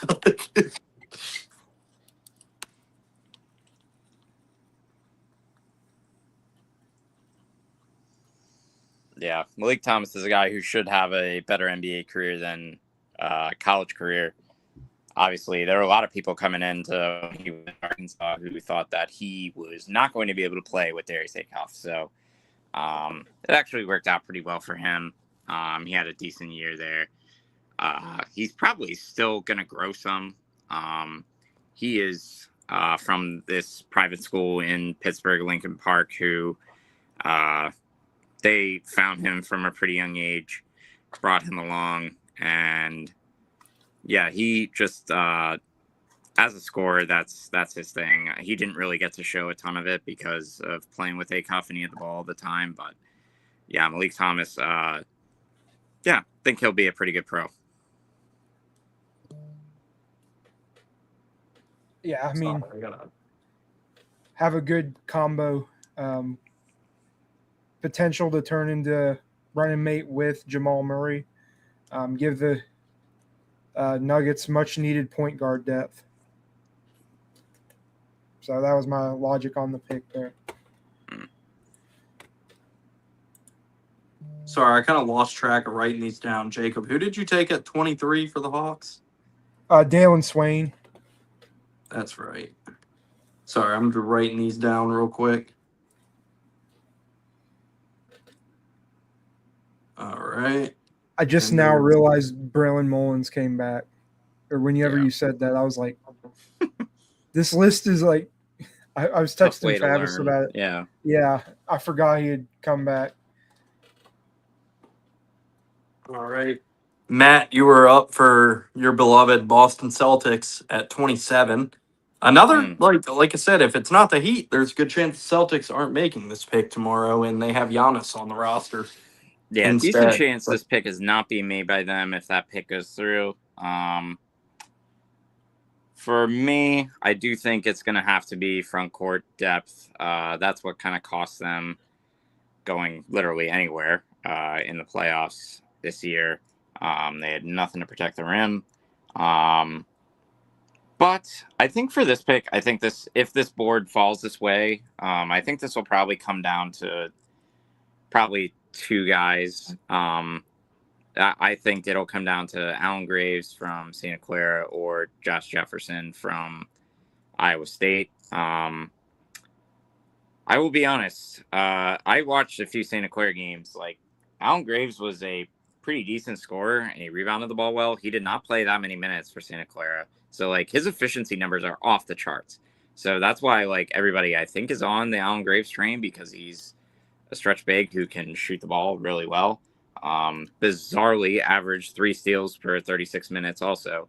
So he defended okay, but he just looks like kind of an out of shape, like, pickup player past his prime. But yeah, he scored pretty well for Santa Clara. He was one of their better guys. And to me, I would probably, if I were the Celtics, I think that I can get Joshua Jefferson on the floor faster, and I'm probably going to get more out of him.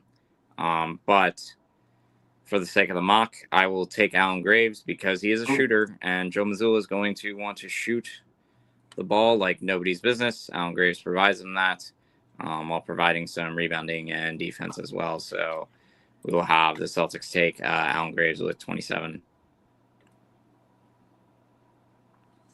All Would be a right. good pickup for the Celtics. I think Jefferson's a better basketball player, and I would probably think that he's more well-rounded. More solid pick. Yeah, but just because of the shooting, I feel as if they'll go that route.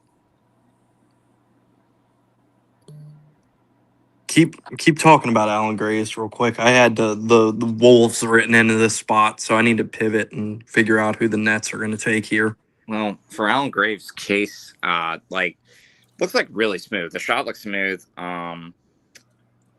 Footwork looks smooth. Rebounds the ball at a pretty high level. But I don't know if it was a conditioning kind of thing for him, if it was foul trouble, what it was. But they did not Washington, for example, did not take Hannes Steinbach off the floor. He played every minute that he could possibly play for Washington. Allen Graves did not do that for Santa Clara. So not as if that he's going to be asked to play that many minutes for the Celtics. He's just going to probably be bench depth, scoring, that kind of thing. Probably similar to what Grant Williams was when he was with the Celtics. I could see that kind of role for him. So that would be the kind of player that I would say they're looking for at this slot. So we'll see what happens, but there's always the chance that they could cash in pretty big here with that kind of pick, and yeah, we'll see what happens. So, but I don't mind Allen Graves. I think Allen Graves is probably going to have a pretty decent career, just because again, his efficiency numbers are off the charts good. I think he was top 10 in the country in PR or something. His per 36, his per 40 averages, his per 100 possessions are really, really high. So he could probably be a pretty decent pro. Yeah, All right. I mean, his shooting was pretty good in that Kentucky game.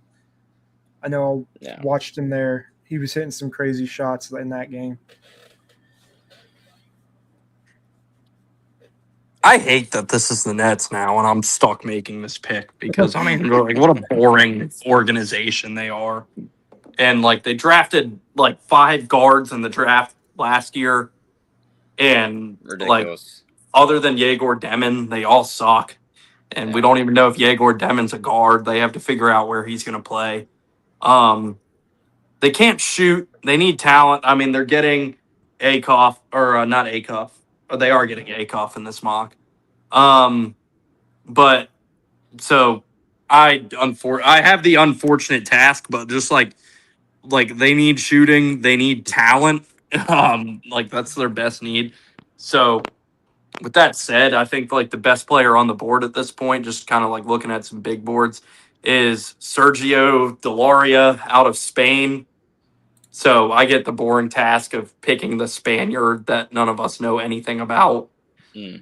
But yeah, he's a great shooter from the scouting reports. So shooting up big boards in the last week or so. So that Giannis feels like is going to the Heat. Is he really? Yeah. That's official? For Giannis and Bobby Portis, for Tyler Hero, Khalil Larry, Jaime Jaquez, Jonas, 3 first-rounders, or 4 first-rounders, and 1 second-round pick. Wow. So do we redo the whole mock now with the Bucks at 13? I don't think it changes much. I mean, I'm trying to think. Who was taken at? I mean, that's just a Bucks pick, but yeah. I picked 13, and I took Phylon to the Heat.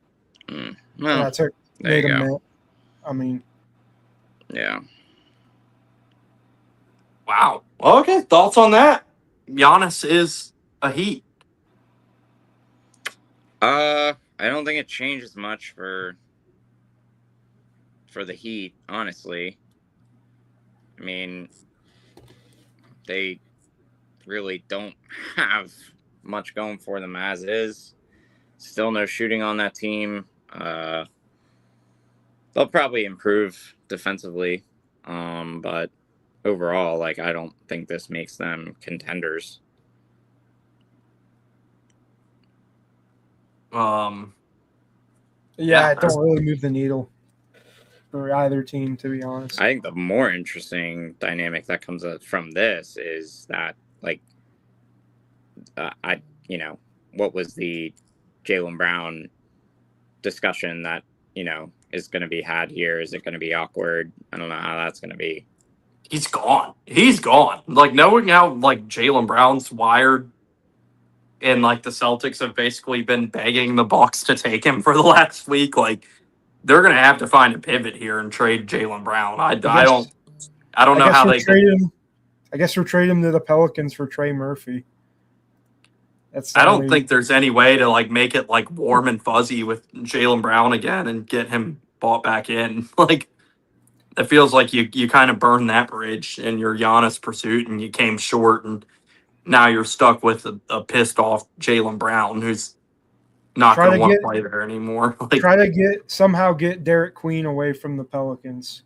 Derek Queen and Trey Murphy. I do not think that is going to if they didn't want to trade Jaylen Brown for Giannis, they're certainly not going to. Kawhi Leonard?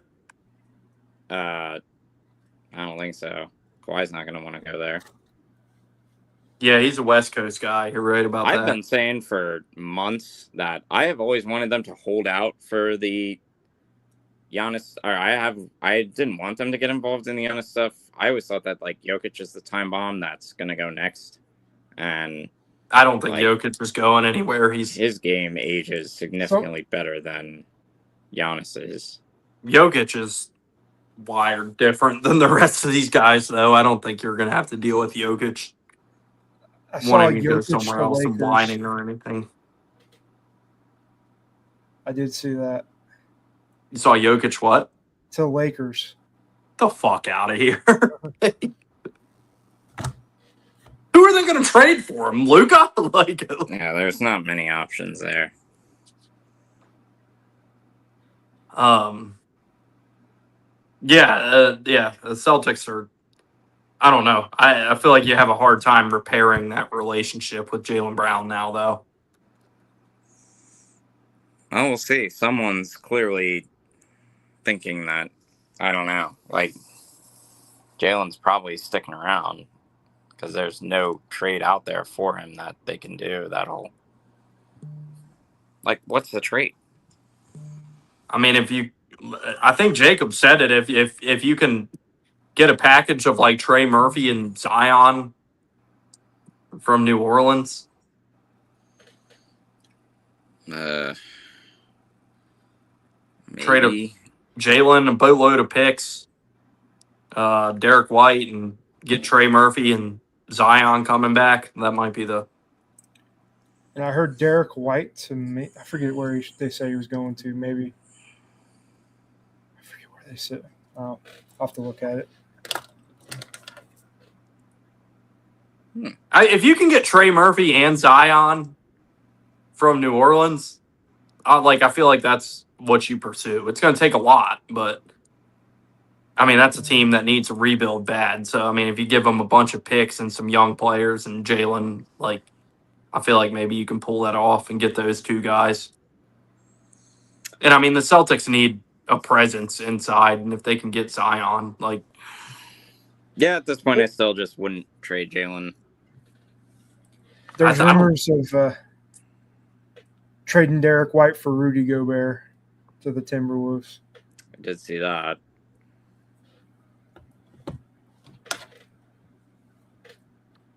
All right, well, I took Sergio Delaria to the Nets. Anybody got anything on him? I do not. I can't give you much, no. He's a good three-point shooter, from what I've read. They need three-point shooting bad. That feels like a Nets pick. I mean, they took 5 guards in the first round, or 4 guards in the first round last year, and I mean, Yegor Demon's the only one that seems like he's going to be worth a shit, and we don't even know. They don't even know where they're going to play Yegor Demon going forward, but luxury for them to get an extra pick here, and I will say Sergio Delaria. And that'll put Jacob on the board at 29 for Cleveland. Actually, I thought I was at 30. No, you're after me. 29. I thought you had 29. That was when William Luke was still here. Okay. He's out of the rotation now. So you have 29. Okay. Unless you and Matt want to make a swap. He takes 29, you take 30. But Let's do that. what? So you can take Braden Smith at 30? Like,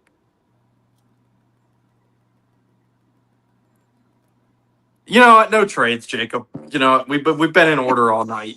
You make the Cavs pick and be happy. Okay. I was gonna. Jacob just wants to jam Braden Smith in here, like. I will be going Braden Smith at this pick.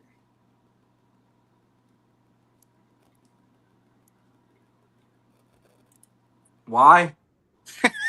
The Cavs are not a good fit. Yeah. Yeah, I mean, I was going to if I was going to be pick 30, but I was going to take Monis Krivas. Should we just send Braden Smith to Dallas and let Matt make the Cavs pick? Yeah. Do you want to do that, Matt? I don't care. Do you want to make the Cavs? Are we sending Braden Smith to Cleveland? Or what would be a better fit for Braden Smith, Cleveland or neither of them? Dallas. But yeah, like because Dusty May can finally Dallas. get Braden Smith. There you go. I was going to. All right, we're out of order here. Jacob has sent Braden Smith to Dallas, and none of us like it, but he gets to make his Braden Smith pick. And so, Matt, you will have 29 for the. Well, Jacob, would you like your Braden Smith minute? Yes. Tell us why the Dallas Mavericks are getting a franchise-changing player to put alongside Cooper Flagg here. I was going to say, I feel like just Kyrie is a ticking time bomb. You don't know when he's going to leave. Braden Smith, I feel like there's several places he could go. Mavericks probably aren't my number one choice. I just figure since he hasn't been taken yet, put him there with Dusty May. Dusty May has been a big Braden Smith fan for several years now, couple years, if rumors are to be believed. I feel like that's a great fit. So, thoughts, Matt? I got nothing. I don't know if that is the spot for him per se. Yeah, I don't know either, but yeah, but certainly will be one to watch in NBA Summer League. All right, we got so Matt, you're making the 29th overall pick for the Cavaliers since the 30th overall pick has already been made. Shockingly, I mean we have a couple big names still on the board here that were kind of viewed as surefire first rounders.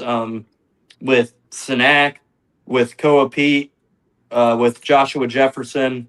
All three of those guys are first rounders pretty much everywhere. So we're going to have some guys. I guess they're kind of the victims of Zuby Ejiofor and Braden Smith jumping into the first round in our mock, that guys who are first rounders in most mocks, at least two of them are going to fall out here. So, I mean, you got Koa, Jefferson, Sinak, or somebody else. Who you got for Cleveland at 29? For the record, I do not think Pete should be a first-round pick. I think he should have went back to Arizona. I think that was a mistake, but he will probably be a very late first-round pick, early second-round pick nonetheless.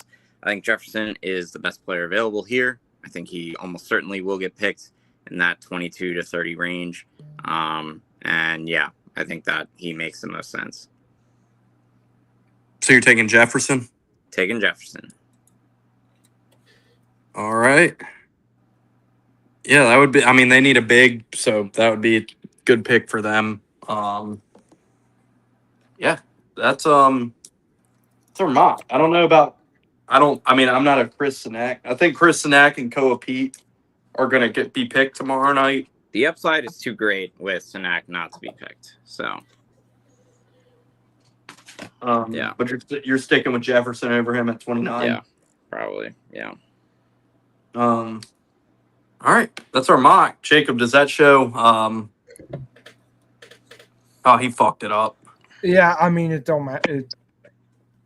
Well, I wanted to have the nice picture at the end of our mock draft, and does it have an undo pick option on there, or we just gonna have to fix this later? Doesn't look like it. All right, well, there's our first round. Flip the last two. Yeah. So, yeah, that's our mock draft. Go ahead and scratch out 13. I mean, I feel like there's still a chance Milwaukee goes final on there anyway, if that remains their pick. I mean, they're probably they're going full rebuild now, so best player available might be file on there and, take a couple years and develop his defense. So, yeah, what do you guys think? That's our board. Yeah, I can guarantee you it will not look anything like how it does now tomorrow. Yeah. But nonetheless, yeah. What pick do you hate the most of those 30? Merez Johnson to the Thunder. Let me see. Yeah. Yeah, I mean, Merez isn't the worst pick. I do think that some fan bases will not be thrilled if that were the outcome, particularly I think Sixers fans would be like, you've got to be kidding me with fucking Jaden Queens. I think that, the fans of the Mavs would probably be like, well, guess we're doing this now. We're only taking college stars. The Braden Smith pick. Other than that, I can't say anyone would be like, they would absolutely hate it. I would not want Kareem Lopez. So I'm sure Kareem Lopez might be a very fine player, but no. Who's the happiest fan base of this mock? I'll say the Hornets coming away with a Dai Mara and a Buka Okori would be quite the night for them. I would say Warriors would be the happiest. Yeah, there's a good chance that one comes to fruition. That seems like a spot where most people have him mocked. Yeah. Well, yeah, that's our mock draft. That's our board. You guys got any closing thoughts before we wrap this up? Will be an interesting NBA draft with all the trades that have gone down already tonight. Yeah, I'm quite excited to tune in tomorrow night and see what happens. But yeah, I think we did a pretty good job with this one, all things considered. And I mean, how can I not be excited? The Wizards are on the clock. They've been on the clock for over a month. There you go. Yeah. With that being said, you guys got anything else before I close it out? No, should be Not fun. much else. You good, Matt? I'm good. I can't hear you. I will be right back. Jacob took that thing off and it screwed me up. Yeah, that the whole headset dynamic. Yeah, this Heat stuff seems that the Bucks turned down Jaylen Brown and two first rounders. Cool. Giannis is a Heat. Our mock draft is done. Yeah, decent amount of people tuning in here late to watch this mock draft, but thank you everybody who tuned in and goes back and watches this. Appreciate your viewership and had fun mocking with you boys tonight, talking about Dusty May. So excited for the draft upcoming tomorrow, and yeah, we'll maybe do a draft recap show sometime later this week or over the weekend. We'll TBD on that and see if we can get a time. But yeah, great to be back in the saddle with you guys, talking hoops. And yeah, thanks everybody for tuning in. Make sure you follow Sectator Media and One Shining Recap on Twitter. Subscribe to Sectator Media on YouTube, Spotify, if that's your thing for podcast, One Shining Recap Show. Go follow along, give a like, share, retweet, subscribe, all that good stuff. We appreciate it, and we'll be back. So till then, thank you everybody for tuning in.